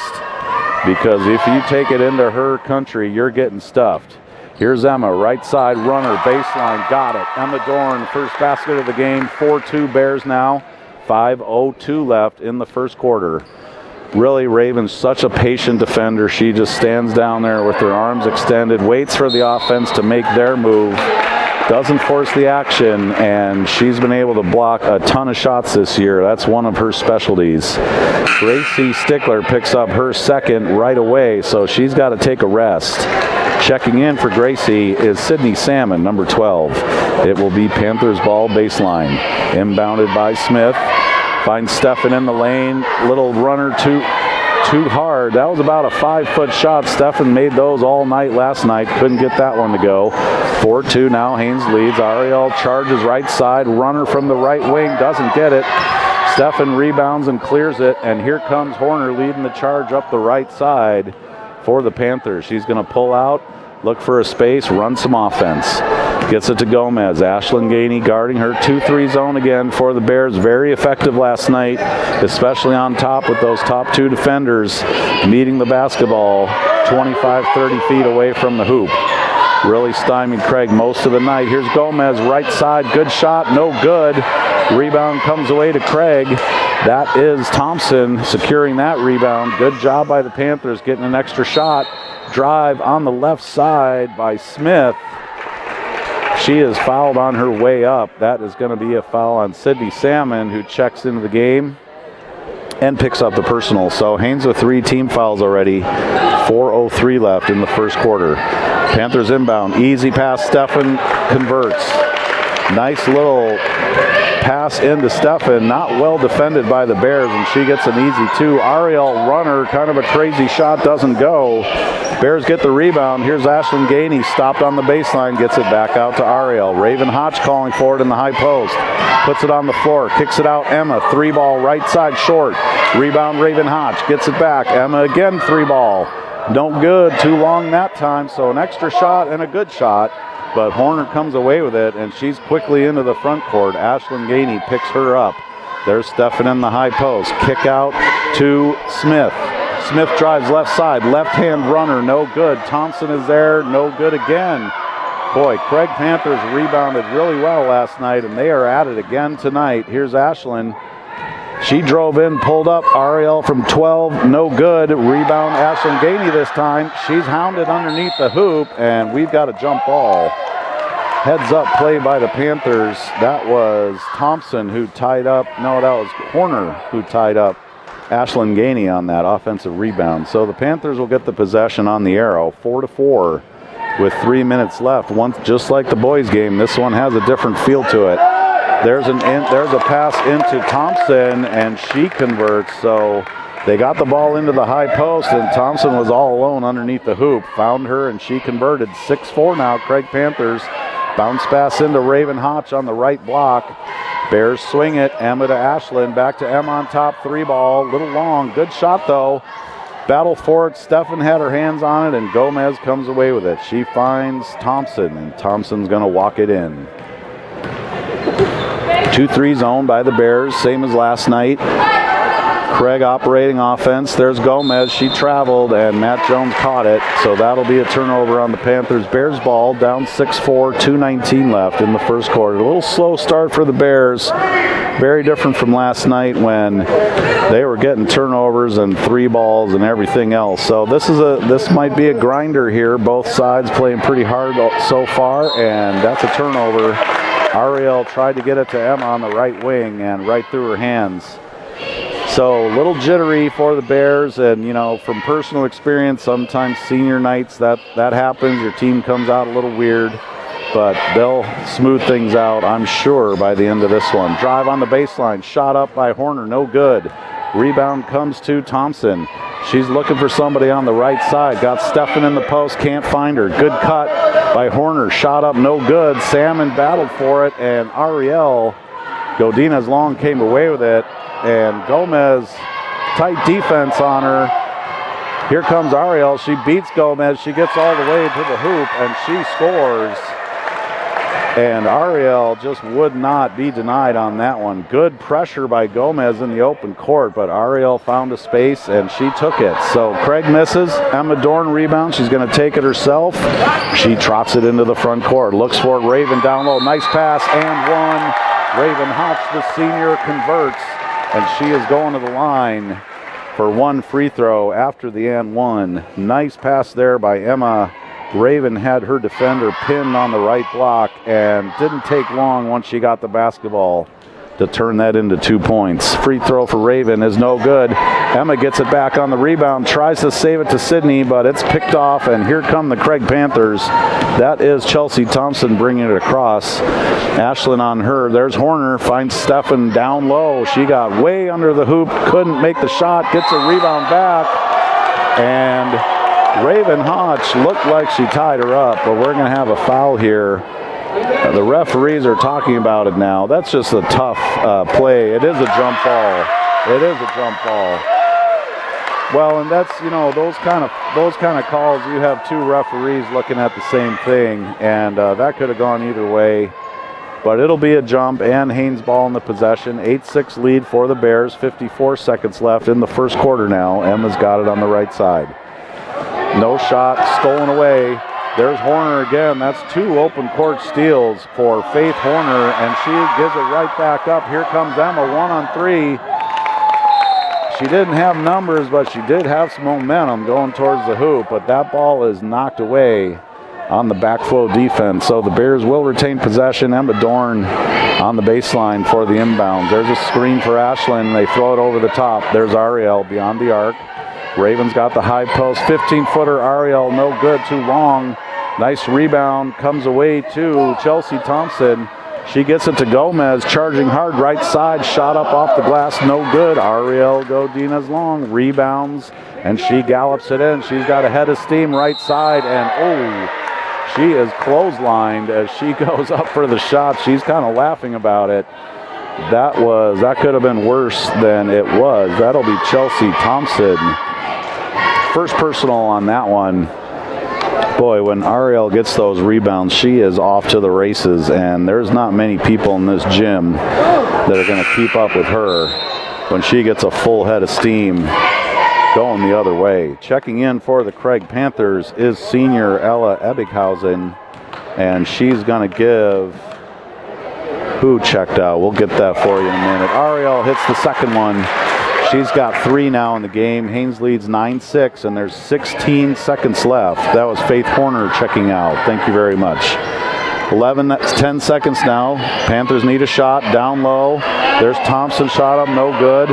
Rebound to Stefan, and she goes up, and she's fouled this time by Raven Hotch. Stefan's just a really solid post player. That'll be on Raven, and that's her first. So we've got freshman versus senior. Kind of an interesting matchup in the post right now.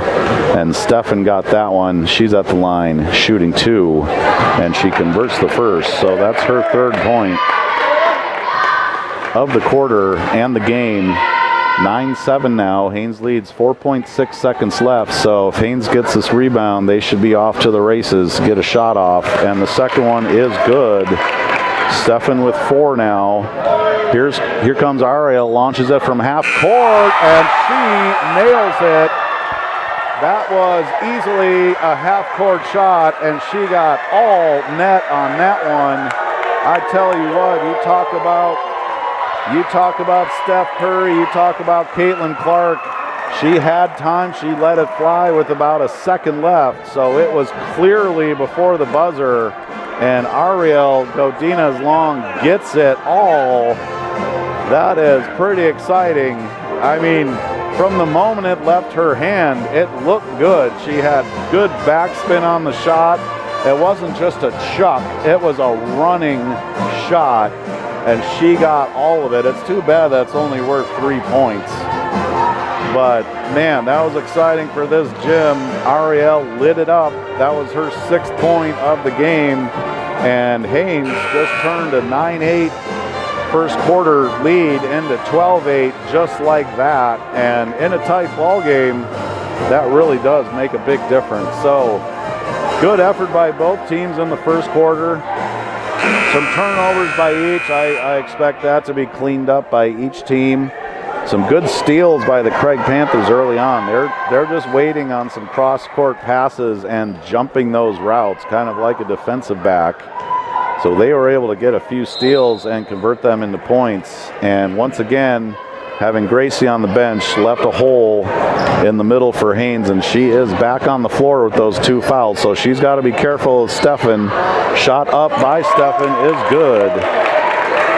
So she got low post position and knew what to do with it. It's 12-10 now, and Gomez a little too much contact on Ari'el as she was driving in. So that's going to be her second personal for the game. She's playing tough defense, but just a little too much contact on that one. Ella Ebbighausen is now guarding Ari'el, so they switched it up. Here's Ashlyn Gainey looking for Ari'el, swings it over to Emma, finds Raven in the low block, knocked away by Thompson. So the Bears will reset and go after it again. It's going to be Emma Dorn inbounding baseline. 12-10, 7:31 left early in the second period. There's Gracie. Cuts, has her man on the right block, can't get it to her. Ari'el right side. There's Emma, long 3, right side, no good. Rebound Gomez. She's going to take it herself. Little light pressure by Ashlyn Gainey, but she brings it into the front court. Beyond the arc, gets it to Thompson, nowhere to go. Good defense by the Bears. And Ari'el just had a hip into Ashlyn Smith.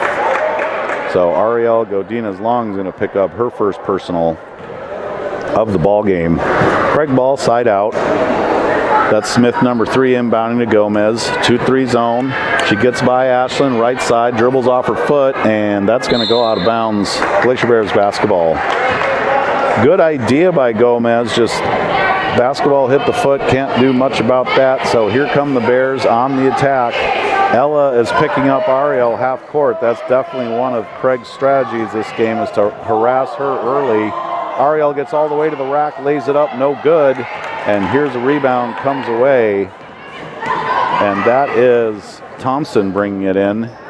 Ashlyn Gainey on her. Gomez fakes it, drives in, left-hand runner, no good, too hard. Stephen there with the rebound, and Emma knocks it out of her hands. So once again, the Craig Panthers really hitting the offensive glass. That's one thing they did very well last night. They got second and third scoring opportunities pretty much the whole game. So Faith Horner is going to check in, and she inbounds. Three ball is up and no good from Smith. Rebound Ari'el, and she's off to the races. One of those long rebounds that starts a fast break. Ashlyn misses. Gracie's there to clean it up. And Gracie Stickler gets her second basket. She's got 4. And the Glacier Bears now lead 14-10 with 6:20 left in the second period. Those long threes, they really do. If you don't have defenders back, they will start a fast break for the other team. Meanwhile, that was Faith Horner getting it in to Sarah Steffen, who converts again. She's got 8, and it's 14-12. Haines with the lead. 6-minute mark of the second quarter. Tight one tonight, just like the boys' game. Much different feel.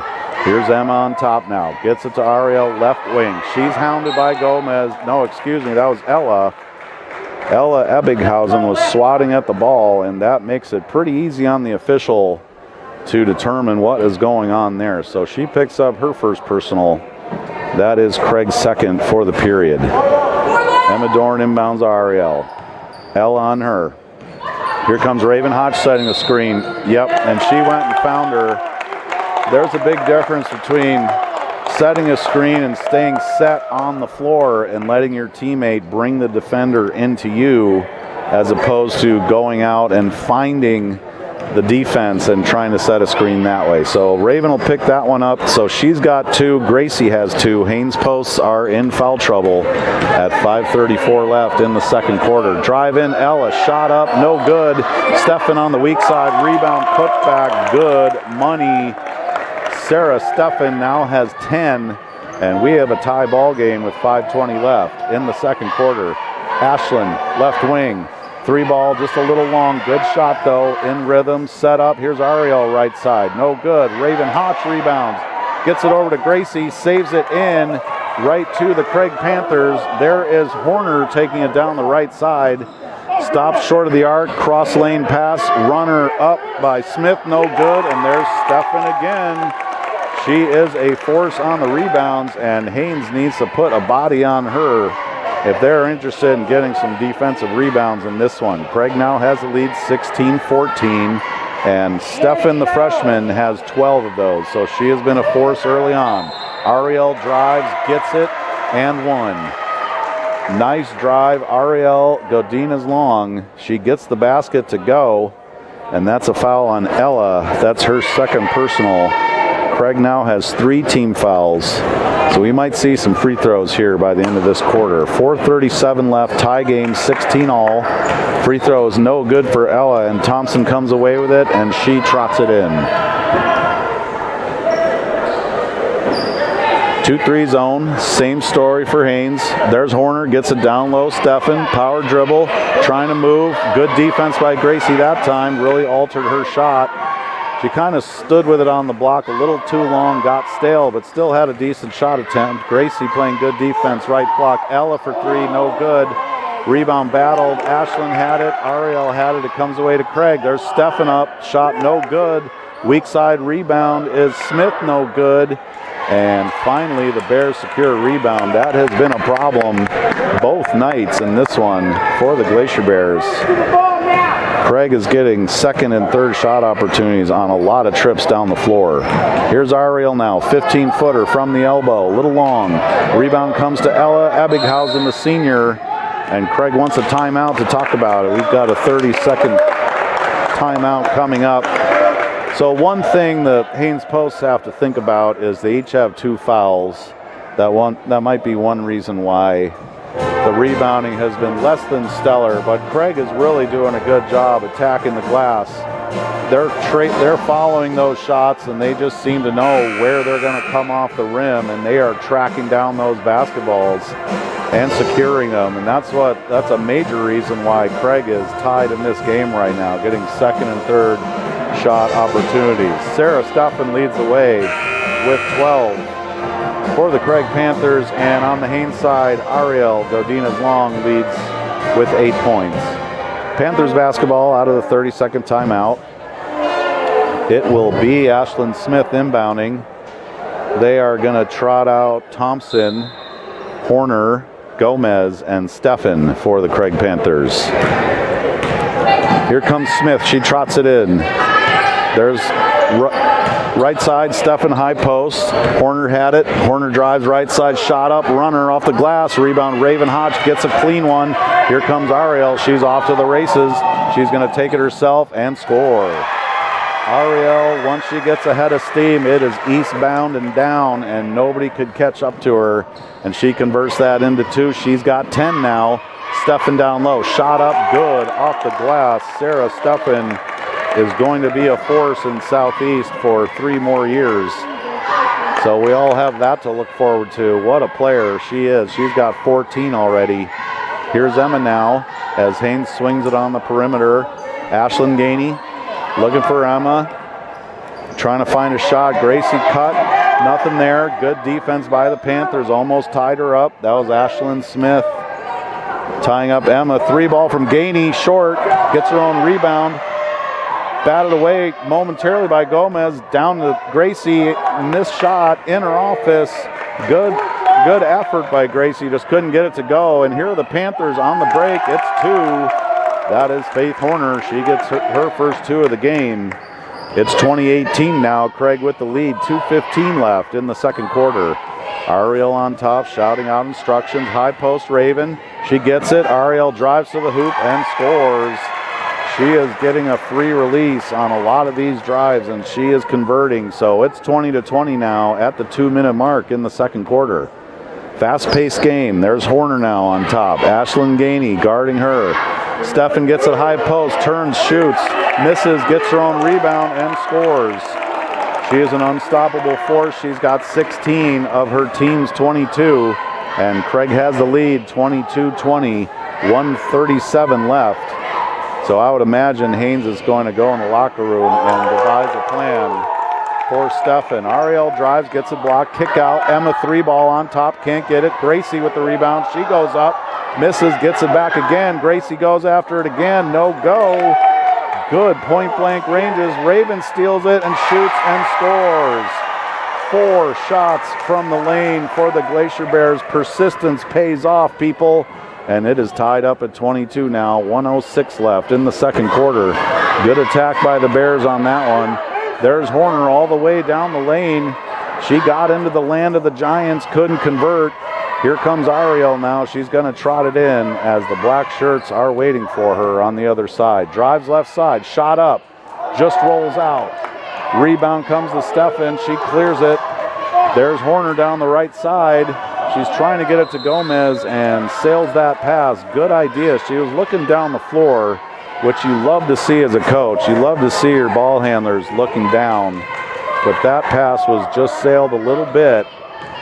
So it will be Bears ball, 22 all, 30 seconds left. Handoff to Ari'el. She goes in. It's blocked by Steffen. Here comes Gomez now down the right side. Ashlyn Gainey turned around. Now she's in front, and that was an offensive foul on Gomez as she wiped away Ashlyn Gainey. So that's going to be her 3rd personal. And Craig has 4 for the quarter. 20 seconds left, though. It may not matter. We're tied at 22. Ari'el walks it in. 14 seconds now. Raven Hodge in the high post. Handoff. Ari'el drives in, gets it off the glass. She had just enough space to get that handoff and score. And here comes Craig. 4-3. Knocked away Ashlyn Gainey. She's driving, and she just ran out of time. Good defense there to break that up by Ashlyn Gainey. So your halftime score, people, is Haines 24 and Craig 22. like I say, just like the boys, this is a whole new ball game. Haines is led by Ari'el Godinez-Long, who has 14. And the Craig Panthers are led by freshman Sarah Steffen, who is leading the way on senior night. Ironically, she's got 16. For the Craig Panthers, we've got Coach James Hart coming into the booth to have a little chat, so stay tuned.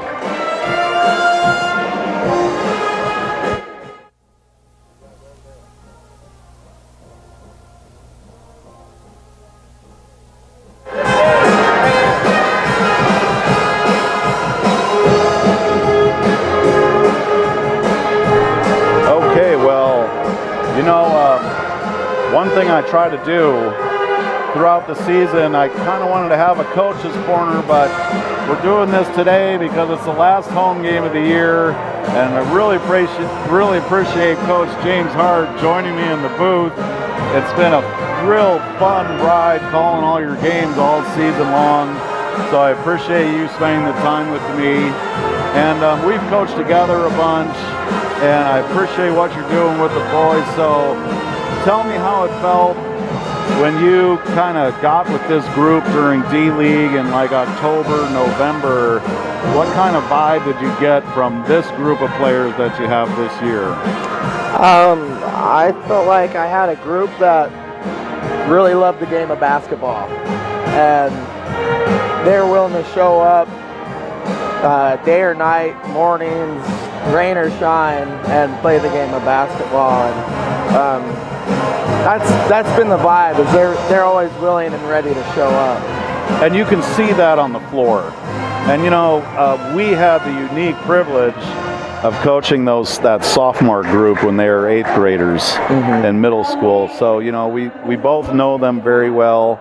This is obviously a young team, and just congratulations on the win tonight, by the way. Ooh, thank you. Because I know it's been a battle and there's been some frustrations, but really the boys have been in almost every game they've played in this entire season, and they're a young team. So what was the feeling in the locker room after that game? You finally broke through against a really solid squad. Like I mean, that had to have been a fun time in the locker room. Yeah, I mean, they were pretty excited and pretty happy, and they've been upbeat pretty much this whole season. And you know, it has been a roller coaster, but shucks, when we got in the locker room, it was good vibes. Heck yeah. And you know, sometimes with those young players, it takes that first win, get a little confidence built up, you know, a little momentum as we're heading into the stretch run. Well, you know, winning cures all. It really does. I mean, you could be having a terrible week, a terrible day, or a terrible month, but you get a win under your belt, man, things feel pretty good. And you know, and like that's the thing, we've seen them battle, we see the effort out there, and a lot of the things that didn't go their way, you can definitely chalk up to inexperience, especially at this level. You know, I know the freshmen, the sophomores this year, they got some time last year, but it was kind of a senior team last year, wasn't it? So not a ton of minutes there for the younger players. Yeah, I mean, it's been challenging in the fact that we haven't had very many JV opportunities. Yeah, and that's another thing. These juniors that are playing and starting this year, they've got limited minutes in the past 2 years, and now they're expected to go out and be the leaders on the floor. Yeah. So. And, you know, it's a really, really hard transition without having much senior leadership. So, you know, they've had to take a much bigger burden than most upperclassmen, and I'm happy that they've stuck with it, you know, and have been willing to keep pushing themselves, because it's tough. It's not easy to transition into that. Well, I can just see, you know, yourself and Coach Brian Combs, I can see the progress, especially offensively. those first few games, it seemed like the talent was out there, but the pieces didn't necessarily fit together in a rhythmic fashion. Now it seems like when they move the basketball offensively, they've got a plan. They're cutting. They're moving without the basketball, trying to create scoring opportunities. And Colton Combs has really kind of stepped up as your leading scorer and kind of the leader of the team. It feels like that to me, not to single him out, because especially tonight, everybody contributed to this win tonight. But it's just nice having like some of those younger players kind of find it, right? Yeah. Well, we rely heavily on, two players to really get it going, and then that just opens up the rest of the team. Right. If we get two guys going, then the game becomes easier for everybody else. Yes. And, it really showed tonight that we were trusting one another, passing the ball, and shooting with confidence. That really stood out tonight, and just the way they were trapping last night. Tonight you were getting the ball ahead of the traps. Yeah. And that just made such a big difference, having the two guards back there. Alex helped a lot. J.C. Davis would come up and help, and Phoenix obviously capable ball handler. And then the post play, Cruz was making shots, and James Stickler in the fourth quarter, he was making things happen. And I think chaos is his wheelhouse, so he really embraced those moments where it's a broken play, it's a loose ball, he grabs it, goes in, and makes something happen. And he's got to be a pleasure to coach. Oh, he's a 100% pleasure to coach. Yeah. And he 100% makes you go, oh no, James, ah! And then all of a sudden he makes something beautiful happen. That's how it goes with those younger players. So how do you keep practice interesting throughout the year? I know this is kind of the time of year when, at least when I coach, my players would kind of get sick of the same old stuff. How do you keep it fresh when you're putting in all those hours? Well, having Coach Combs be with me and working with me has helped out a lot. Yeah. I leaned on to him this past week to lead practice and figure out some new drills and figure out a way to kind of engage the guys in a different way, and just so thankful to have him part of the coaching staff, because it really did freshen up practice and give us all a new look, and adds a lot of fresh energy and just keeps it rolling. Yeah, and it helps, man, and he gets it. He gets the aspects of keeping things moving, keeping things fresh, and keeping the energy keeping them up. engaged, and okay. Yeah. And so what does the rest of the season look like? We are headed to Petersburg next. That's the next conference. We're supposed to go to Glen Allen, but for whatever reason, we're not traveling up there. And so the next task is Petersburg. Okay, and maybe some scrimmages in town against the adult teams and stuff. It's going to have to happen. Yeah, that's great. Yeah. And so I asked Coach Stanford this. What's your favorite nickname of a player? I know there's probably some not up on the wall, but what's your favorite one? Well, Little Dougie G. Yeah. I mean, he's definitely a favorite. Bruce, for Alex. Yeah. Also Zoltan. I like to call Colton Zoltan. Zoltan. He hasn't seen Dude, Where's My Car, but it'll happen. Yeah. With the limbs just going every which direction. Well, hey, I really appreciate you spending all the time with these players, because I know it's so many hours every week. The travel, the dedication. By the time you start D-League till now, it's a long season. It 100% And we is. all appreciate it. All these people in the gym, everybody involved with Haines High School sports, we really appreciate you. And thanks for coming up here and spending the time. No problem. Hey, I've really appreciated your game calling. It's been really fun because we go back and watch all the games, and it's been. Oh yeah. I've been loving you being up here and doing it. It's been a real pleasure. Well, it's my pleasure also. So, thank you. Good rest of the way. Good luck the rest of the way, Coach. Appreciate it, partner. And thank you. Yep.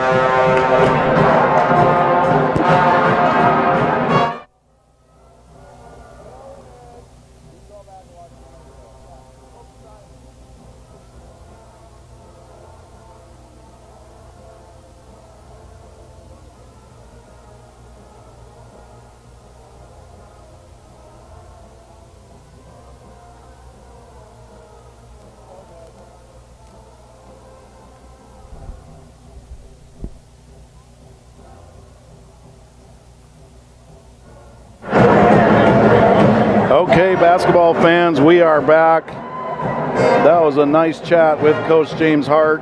Wish we could get Brian Combs up here also, but there's only so many headsets. So let's get back to this basketball game right here. It's 24-22, tight one. Glacier Bears are maintaining a slim 2-point lead as we start the second half. They're going to roll out their starting five. Foul trouble for the Bears includes Gracie Stickler with 2 and Raven Hotch with 2. She gets it into the high post and swings it over to Gracie. Almost stolen away. Ari'el gets it down the lane. Cross lane pass to Raven. Can't get it to go. And there is Ashlyn Smith with the rebound. She brings it across the left side. Gainey on her. Horner set a little screen, but nothing doing there. Horner now drives the lane. Thinks about a shot, dishes back out. That's Smith, runner, left side, doesn't get it. Rebound, Emma Dorn, she clears it. Ella Ebbighausen on her. She started the second half for the Craig Panthers, and they get it to Ari'el. She walks it in. Gracie was hanging around for a potential screen on top. Now she sets it. There's Ari'el from 15 all alone off the glass and good. That is Ari'el's 16th point of the game. Haines now leads 26-22. There's Smith, brings it across. Horner drives the lane. She's got space. Bounce pass stolen away. Raven Hodge tried to get it to Stefan, and she wasn't ready for that one. Raven jumped in front. Ari'el, strong drive to the hoop and scores again. Ari'el Godinez Long is on a mission in this one. 28-22 now. Haines with the lead. 4 quick points to start the third quarter. Down low, Stefan spin move. Gracie's right there. No space to operate. Back to Horner. Over to Smith. Swings it left side. Thompson with the jumper. No good. Rebound Raven Hotch. She clears it. Gets it to Gainey. She's going to take it herself. And there's a Wolf. And she stole. Thompson, backflow defense, picked Gainey clean as she took it into the front court. So Craig Panthers basketball. They're going to run some offense. There's Smith on the right side looking for Stefan. Good defense down low. Gracie Stickler over to Horner. Ella now on the left side. Nothing doing for the Panthers. 2-3 zone is in effect. Horner pulls it out, looks right side. There's Ella beyond the arc, tries to get it in. Thompson, baseline shot, no good. Gracie battles for it, and it comes away to Gracie. So that ball pinballed around in the lane, went through a few hands. It's secured by Stickler, and the Glacier Bears will operate. Emma Dorn, 3-ball on top. Good shot, doesn't get it. It's only a matter of time before Emma gets hot. Here come the Panthers. That is a travel by Ashlyn Smith as she was looking for her teammate Ella driving down the right side. So that's a turnover for the Panthers. 28-22 now, 5:27 left in the third quarter. Ariel's going to walk it in. Take a little break. Screen set by Gracie on top. She has the ball 18 feet away. Shot up, no good. Good looking shot by Gracie, and she's been taking some three balls in practice, so she's willing to shoot out there, and she can hit that shot. Here's a 3 for the Panthers. No good. Long. Rebound Gracie. Secures it, clears it, throws it away. Ella picks off the pass. Here's Stefan down low now. Right block. Shot up, no good. Sails it. Rebound Craig, and that was Thompson who got the rebound. She was harassed on her way, and she just kind of fell down with the basketball, and that is a travel. Ari'el will walk it up. 4:50 left in the third period, 28-22. Haines with the lead. Craig Panthers still looking for their first basket of the third quarter. Here's a cut by Ari'el after getting it to Ashlyn, right wing. No shot. There's Emma on top. 3-ball, gets it. She was in rhythm, squared up, and like I say, it was only a matter of time for Emma Dorn, and she can heat up in a hurry. Here come the Panthers, 31-22 now. Ball tipped away and stolen. That was Smith who drove the lane, and too many white shirts converged on her and knocked that basketball away. So here come the Bears. There's Ari'el driving right side, gets it. She's a scoring machine. That's 33 now for Haines to Craig Panthers 22. Still looking for their first points of the third quarter at the 4-minute mark. There's Horner. She drives in the lane. Defense converges, collapse. Shot up, no good. Long. Rebound comes to Stefan. Shot up, no good. And there's Gracie. She clears the rebound, gets it to Ari'el. She pushes through traffic. Bodies all over her. Shot up right side, gets it. She cannot be stopped right now. She's got 22. And the Haines Glacier Bears are up 35-22 with 3:37 left in the third period. Here's Smith looking for direction. Stefan in the high post. Dribbles, drives, is fouled. Good take by Sarah Stefan. And that foul is going to be, I believe, on Raven Hotch. No, that's going to be on Emma Dorn reaching in on that one. And so 2 shots coming for Sarah Stefan. And that's a good thing to do if you're kind of struggling on offense. Get it inside and let your post take some high percentage shots. She didn't make that basket, but she did draw the foul.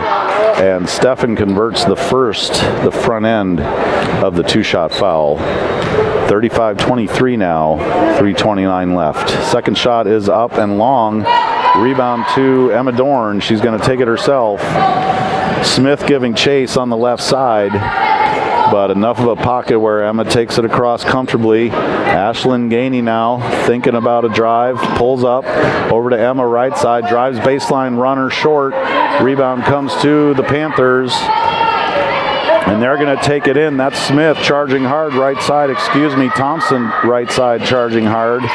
And there's a 3-ball. Horner too long. Gracie gets it, falls down, but before she does, she gets it out. And Ari'el's got a head of steam. 1-on-3, shot up, no good. Rebound bounces around, comes to Raven Hotch. Pass, she goes up. It was batted to Ari'el, who got it back to Raven and couldn't convert that one. And as the Panthers were advancing the ball, Horner tried to get it into Stefan low post, and that's a pretty tough pass with the congestion in the way.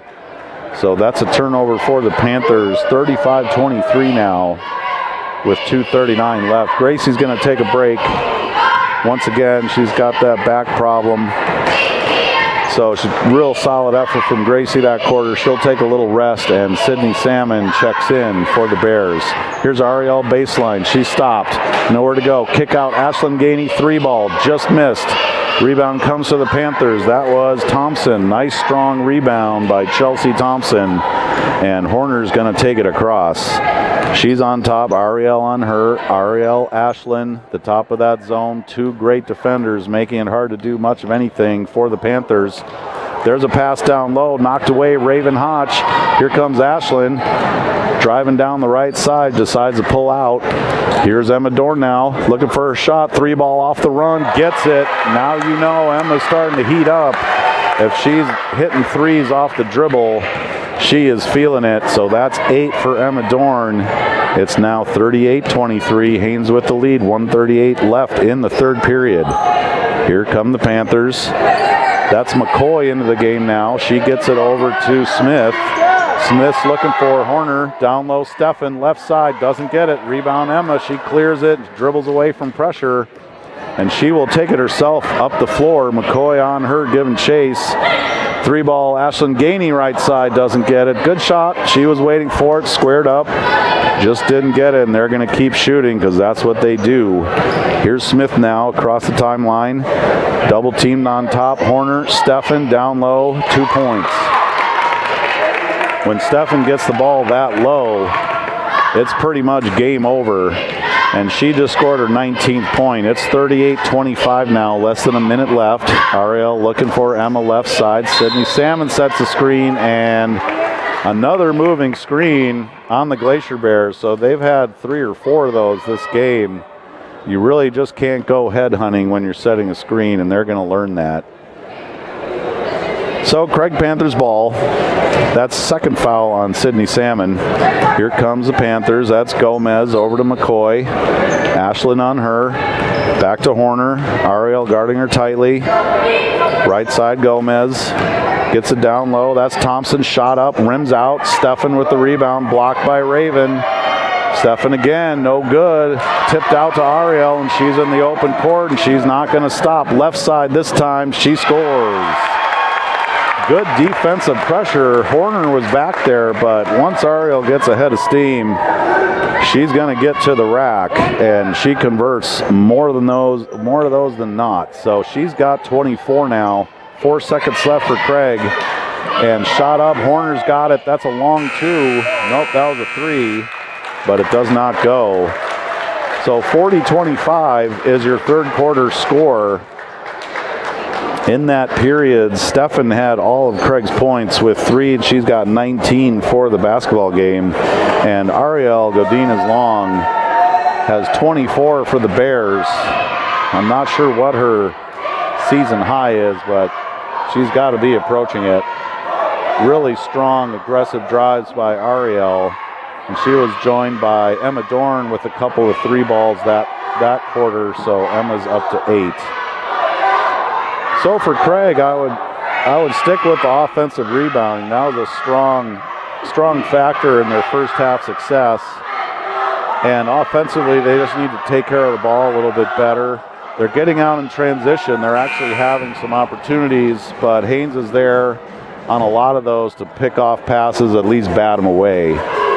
So ball security for Craig and hit the offensive glass, and definitely need to stop those drives by Ari'el Godinez-Long. She's doing a fantastic job in transition tonight. The foul trouble for the Haines posts has pretty much gone away. They're still with 2 fouls each, and Craig had a pretty clean quarter on the foul side of the ledger. They've got Gomez with 3, and Ella Ebighausen has 2. So no real foul trouble by either team. Here the Craig Panthers are going to inbound the ball to start the 4th quarter, and it is Gomez on top. Looking for Horner right wing. McCoy tried to get that pass, and Ashlyn Gainey a little too much with that defensive play, so that she's going to pick up her first personal foul, and that is Haines' first. Here come the Panthers now. McCoy's still in the game. Here's Gomez left side. Looking for a post. That's Thompson down there. Shot up, no good. Thompson gets a rebound. Shovel past Gomez. In the lane, runner, no good. Rebound comes to Ari'el, and she's going to take it herself. She's got a head of steam. She gallops it in the front court. She's going to drive all the way, kick out. Ashlyn Gainey, 3-ball. Just missed. Rebound, Gracie Stickler. She goes up with it, and we've got a jump. Nice defense by the Craig Panthers. They were outsized down low, but they got a hand on that Gracie shot, and they were able to tie her up. Bears ball on possession arrow. Emma Dorn now will inbound from the baseline. Stolen away by McCoy. Ari'el gets a hand in there, but it's going to be Panthers ball. So turnover on that inbounds play. 40-25. Haines with the lead. 7:21 left in the 4th quarter. Here's McCoy into the front court. Over to Horner. They're missing Stefan in the post. She's currently taking a break on the bench, and so that low post presence for the Panthers is not there. There's Thompson down low. Kind of a mix-up as to who was going to catch that pass between Smith and Thompson, but the Glacier Bears knock it away, so it will be Panthers basketball. It's going to be Horner on the baseline looking for cutters. Gets it into Thompson. Raven gets a hand on it, and we're waiting for the call. It will be Panthers ball again. Raven had enough of a presence in there to knock that basketball away, and sure enough, here comes Sarah Stefan back into the game, checking in for Peyton McCoy. Here's Horner inbounding. There's Stefan, gets it fresh off the bench, knocked around. Gomez comes away with it. It's kicked and out of bounds. Panthers will get the ball once again. 6:55 left in the 4th quarter. Haines with the lead, 40-25. And Panthers will run it again. This is about their 3rd or 4th inbounds play on this trip. Gets it to Smith. Finds Stefan down low. Emma Dorn did a great job collapsing down on that pass, got a hand on it, and it will be knocked away again. Panthers retain possession, 6:50 left now in the 4th. It's going to be Thompson with the ball. Batted around. Ari'el has it, knocked away on the floor, and we have a timeout by the Panthers. Boy, the Panthers had about 4 or 5 different out-of-bounds plays on that one trip. So coach is going to take a timeout and talk things over, try to get their team into a little more of an offensive rhythm. They've been pretty challenged this half to score. They've had a lot of good opportunities. So we'll see what they come up with out of the timeout. And for the Glacier Bears, they need to hold the Craig Panthers to 1 shot every trip down the floor, whether that's an open 3 or a down low shot. The focus for the Glacier Bears has to be rebounding and ball security with a 15-point lead. That's really what you need to do, is just stick to those fundamentals and try to walk out of here with a win and get some momentum going into the last couple series of the season before regions. Here are the Panthers now. There's Smith on the right side. Steffens on the other side, couldn't find her in the block. Horner now, 2-3 zone, pretty stingy on top. There's a fake and a try to get a pass inside. Knocked away Gracie Stickler. She gets it. Loose ball. Ari'el finds it. She charges hard. She's fouled and doesn't get that one. It was in and out, but she will get 2 free throws. That foul is going to be on Faith Horner. That's her second. So nice strong drive by Ari'el again. And so she gets 2 free throws. First one is up and no good. So Ariel's had a few moments during the season where the ankle isn't quite right, is not quite there. Tonight it looks like she is full steam ahead. Second free throw is up and good for Godinez Long. She's got 25 now, and Haines leads 41-25. 6:18 left in the fourth quarter. Here come the Panthers. There's Horner, gets it to Steffen. Shot up, no good. Rebound, fought for and won by the Panthers. It squirts out to Horner. She gets it to Gomez, left side runner, no good. There's Ari'el with the rebound. She secures it, and she's going to trot it in. Horner on her. There's Ashlyn Gainey, right side, all alone for the 3. She nails it. Ashlyn Gainey picks up where she left off last night. That's her first basket of the game, surprisingly, but she's on the board, and Haines now leads 44-25, 5:37 left. Horner tried to get it into Steffen on the entry pass just a little too much, and it sailed over her head. So Panthers turn it over, and it will be Glacier Bears basketball here. 5:35 left, and Ariel's going to walk it up. Horner's going to meet her once it gets across. She's into the front court. There's Ashlyn Gainey thinking about it. Drives, gets it to Raven. Nice pass to Raven Hotch, and she converts. Good two-man basketball. A little give and go right there between Gainey and Raven Hotch. Raven has 6, and the Glacier Bears are up now 46-25 with 5:11 left. There's a drive by Smith. Gets it. Gracie Stickler was there, but Smith shot over the outstretched arm, and she gets the conversion. Here's Ari'el now, right side, Ashlyn Gainey. She's got Ella on her. Good defense.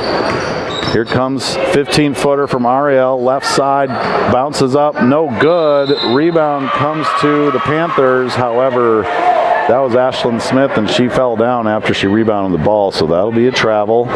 Bears have the ball now. Emma Dorn inbounding, 46-27, 4:46 left. Emma gets it to Raven. Ari'el, baseline 3, no good. Rebound, Ashlyn Gainey down low, gets it. So that's 5 quick points from Ashlyn Gainey, and Haines maintains their 21-point lead. It's now 48-27, 4:29 left in this one. There's Horner, drives in, nice pass, and Thompson just couldn't get it to go. Nice pass to Thompson down low. Ball just rattled out, but we have a foul on Gracie Stickler on the rebound. That'll be her 3rd personal non-shooting foul, so Panthers will have the ball baseline. That will be Faith Horner inbounding for Craig. Into Steffen, quick hitter, and we have a foul, another foul on Gracie, so that's 4. She got 2 fouls within just a few seconds, so Gracie's got to watch it now as one of the Haines Glacier Bears seniors has 4. Gracie's battling, thrown away. There's Ari'el, picks off the inbounds pass, and she's going to trot it in. 4:14 left in the fourth quarter. Ashlyn Gainey now, right wing. Raven sets a screen. Ashlyn gets in the lane. Gracie left block, power dribble. She's fouled. Nice post up, Gracie, and good job by Ashlyn Gainey finding her when she had position. And once again, Gracie in her office is pretty much lights out for anyone trying to stop that happening. She got 2 free throws out of the deal. First one is no good. That was Sarah Steffen's first personal foul. Second one coming for Gracie. 48-27, 4:05 left in this one. Gracie's second free throw rattles in and out. Here's Thompson with the rebound, and she's dribbling up the right side, kind of loses it, so that took some of the steam away from her drive. But here come the Panthers. That's Smith on the left side. Baseline left-handed runner gets it. Nice drive. Ashlyn Smith, she's got 6 for the game and 4 in the fourth quarter.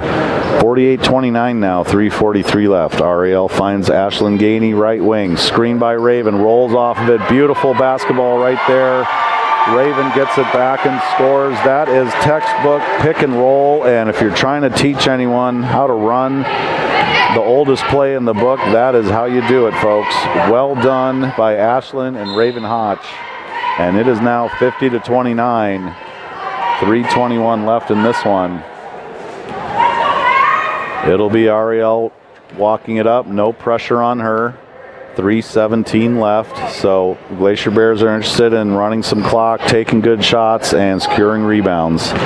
Gracie sets a little pop screen, rolls. Emma shoots, just rolls out. Battle for the rebound comes to Horner. She's going to take it herself right side.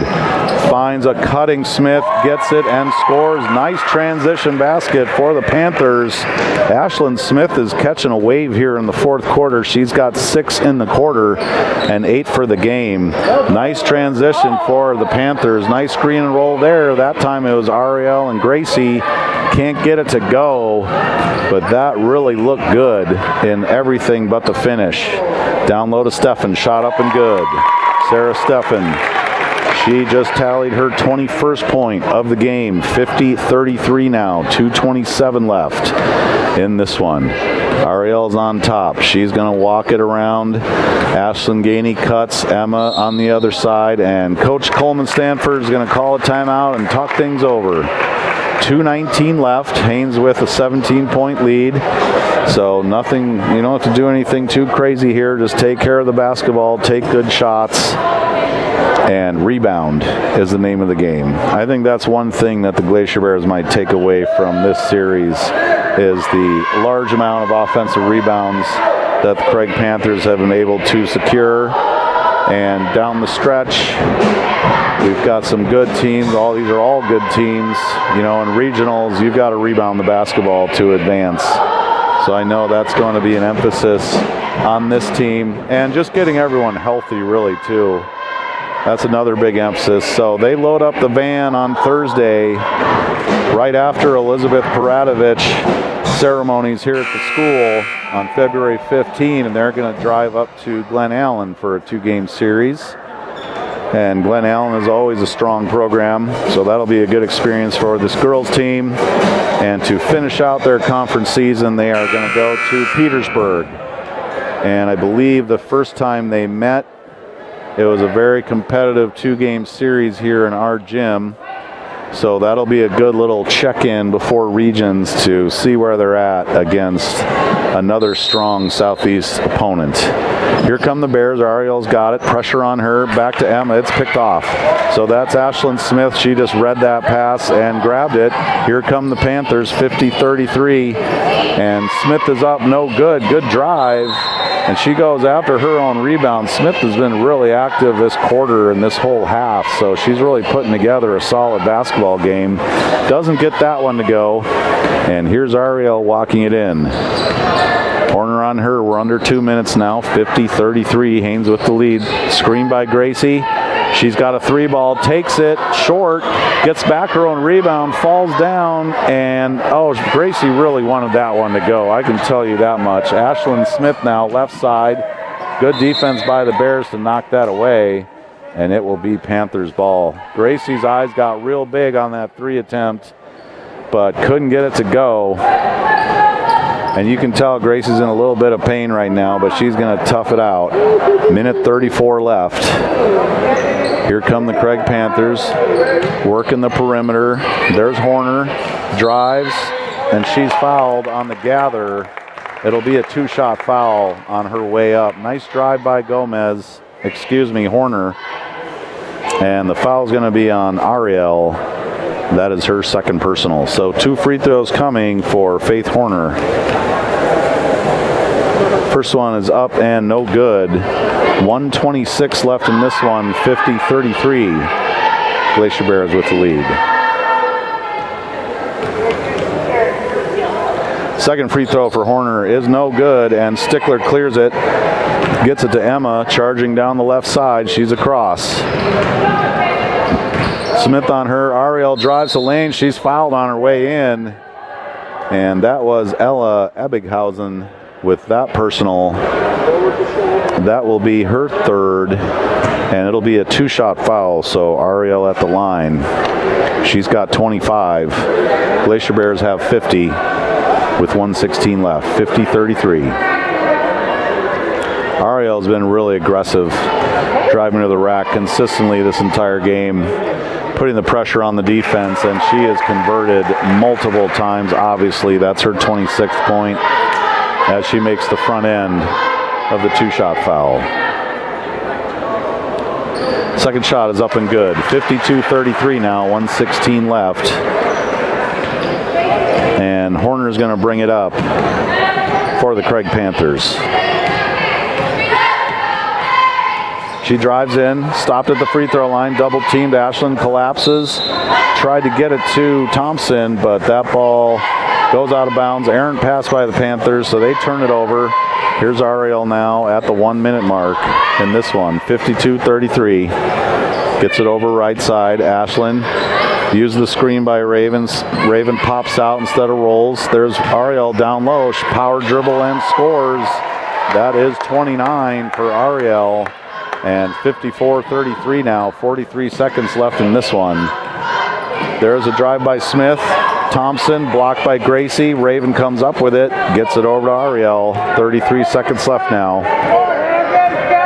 And we'll see if Haines continues their attack or if they're just going to take some air out of this one. 25 seconds left. Gracie, three ball, left side, too long. Gracie wants to get one of those to go here. And Coach Stanford is going to call a timeout, probably just to get some subs in. Yeah, that's what's happening. So that's a 30. Good job by the seniors. Gracie had 2 3-point looks. She really wanted one of those to go. But to no avail. She'll keep trying, though. Keep firing. That's the mentality. So here's Coach, 17 seconds. He's doing a good job just getting some of the younger players onto the floor, as this one is all but secured. Ari'el Godinez long with 29 has got to be close to a career high or at least a season high for Ari'el. She has been relentless this entire game, and some really nice screen and roll work between Ashland and Raven Hotch, and on the other side between Ari'el and Gracie. That's a strong part of the Glacier Bears game. Good to see that. Here's the Bears with the ball now, trying to get Gracie a three. Baseline, doesn't get it. That was a good look. And she's kind of chuckling as she did not get that one to go. And now we're going to have some subs. Checking in as Ava Graham and Sydney Salmon. And those are our 2 seniors going to the bench. And Coach Coleman Stanford has not taken a weak sauce high five from Gracie. He gets a full stinger as she heads to the bench. So good job by our seniors. And there's Ari'el, steals it, and that is the ball game. 54-33 is your final, folks. Strong basketball game. Sarah Steffen led the way for the Craig Panthers with 21. She was joined by Ashlyn Smith with 8, Faith Horner with 2, and Chelsea Thompson with 2.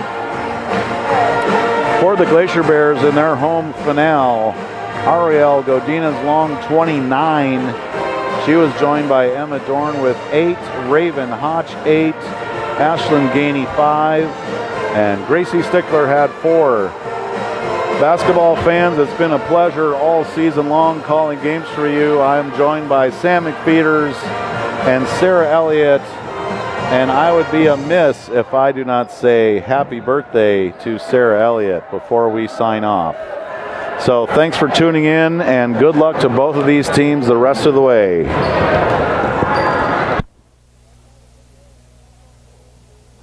wish you a happy birthday.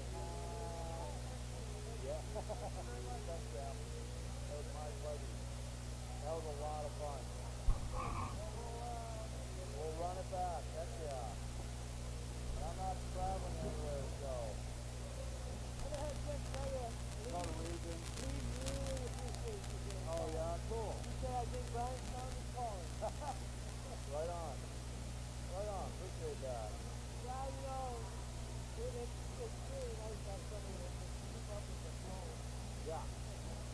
Oh yeah. No worries there.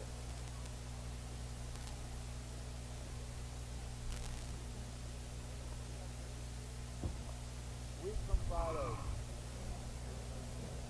Oh, Gracie needs that three-pointer. Is that, who is that, Raven? Wait, you ended up with that?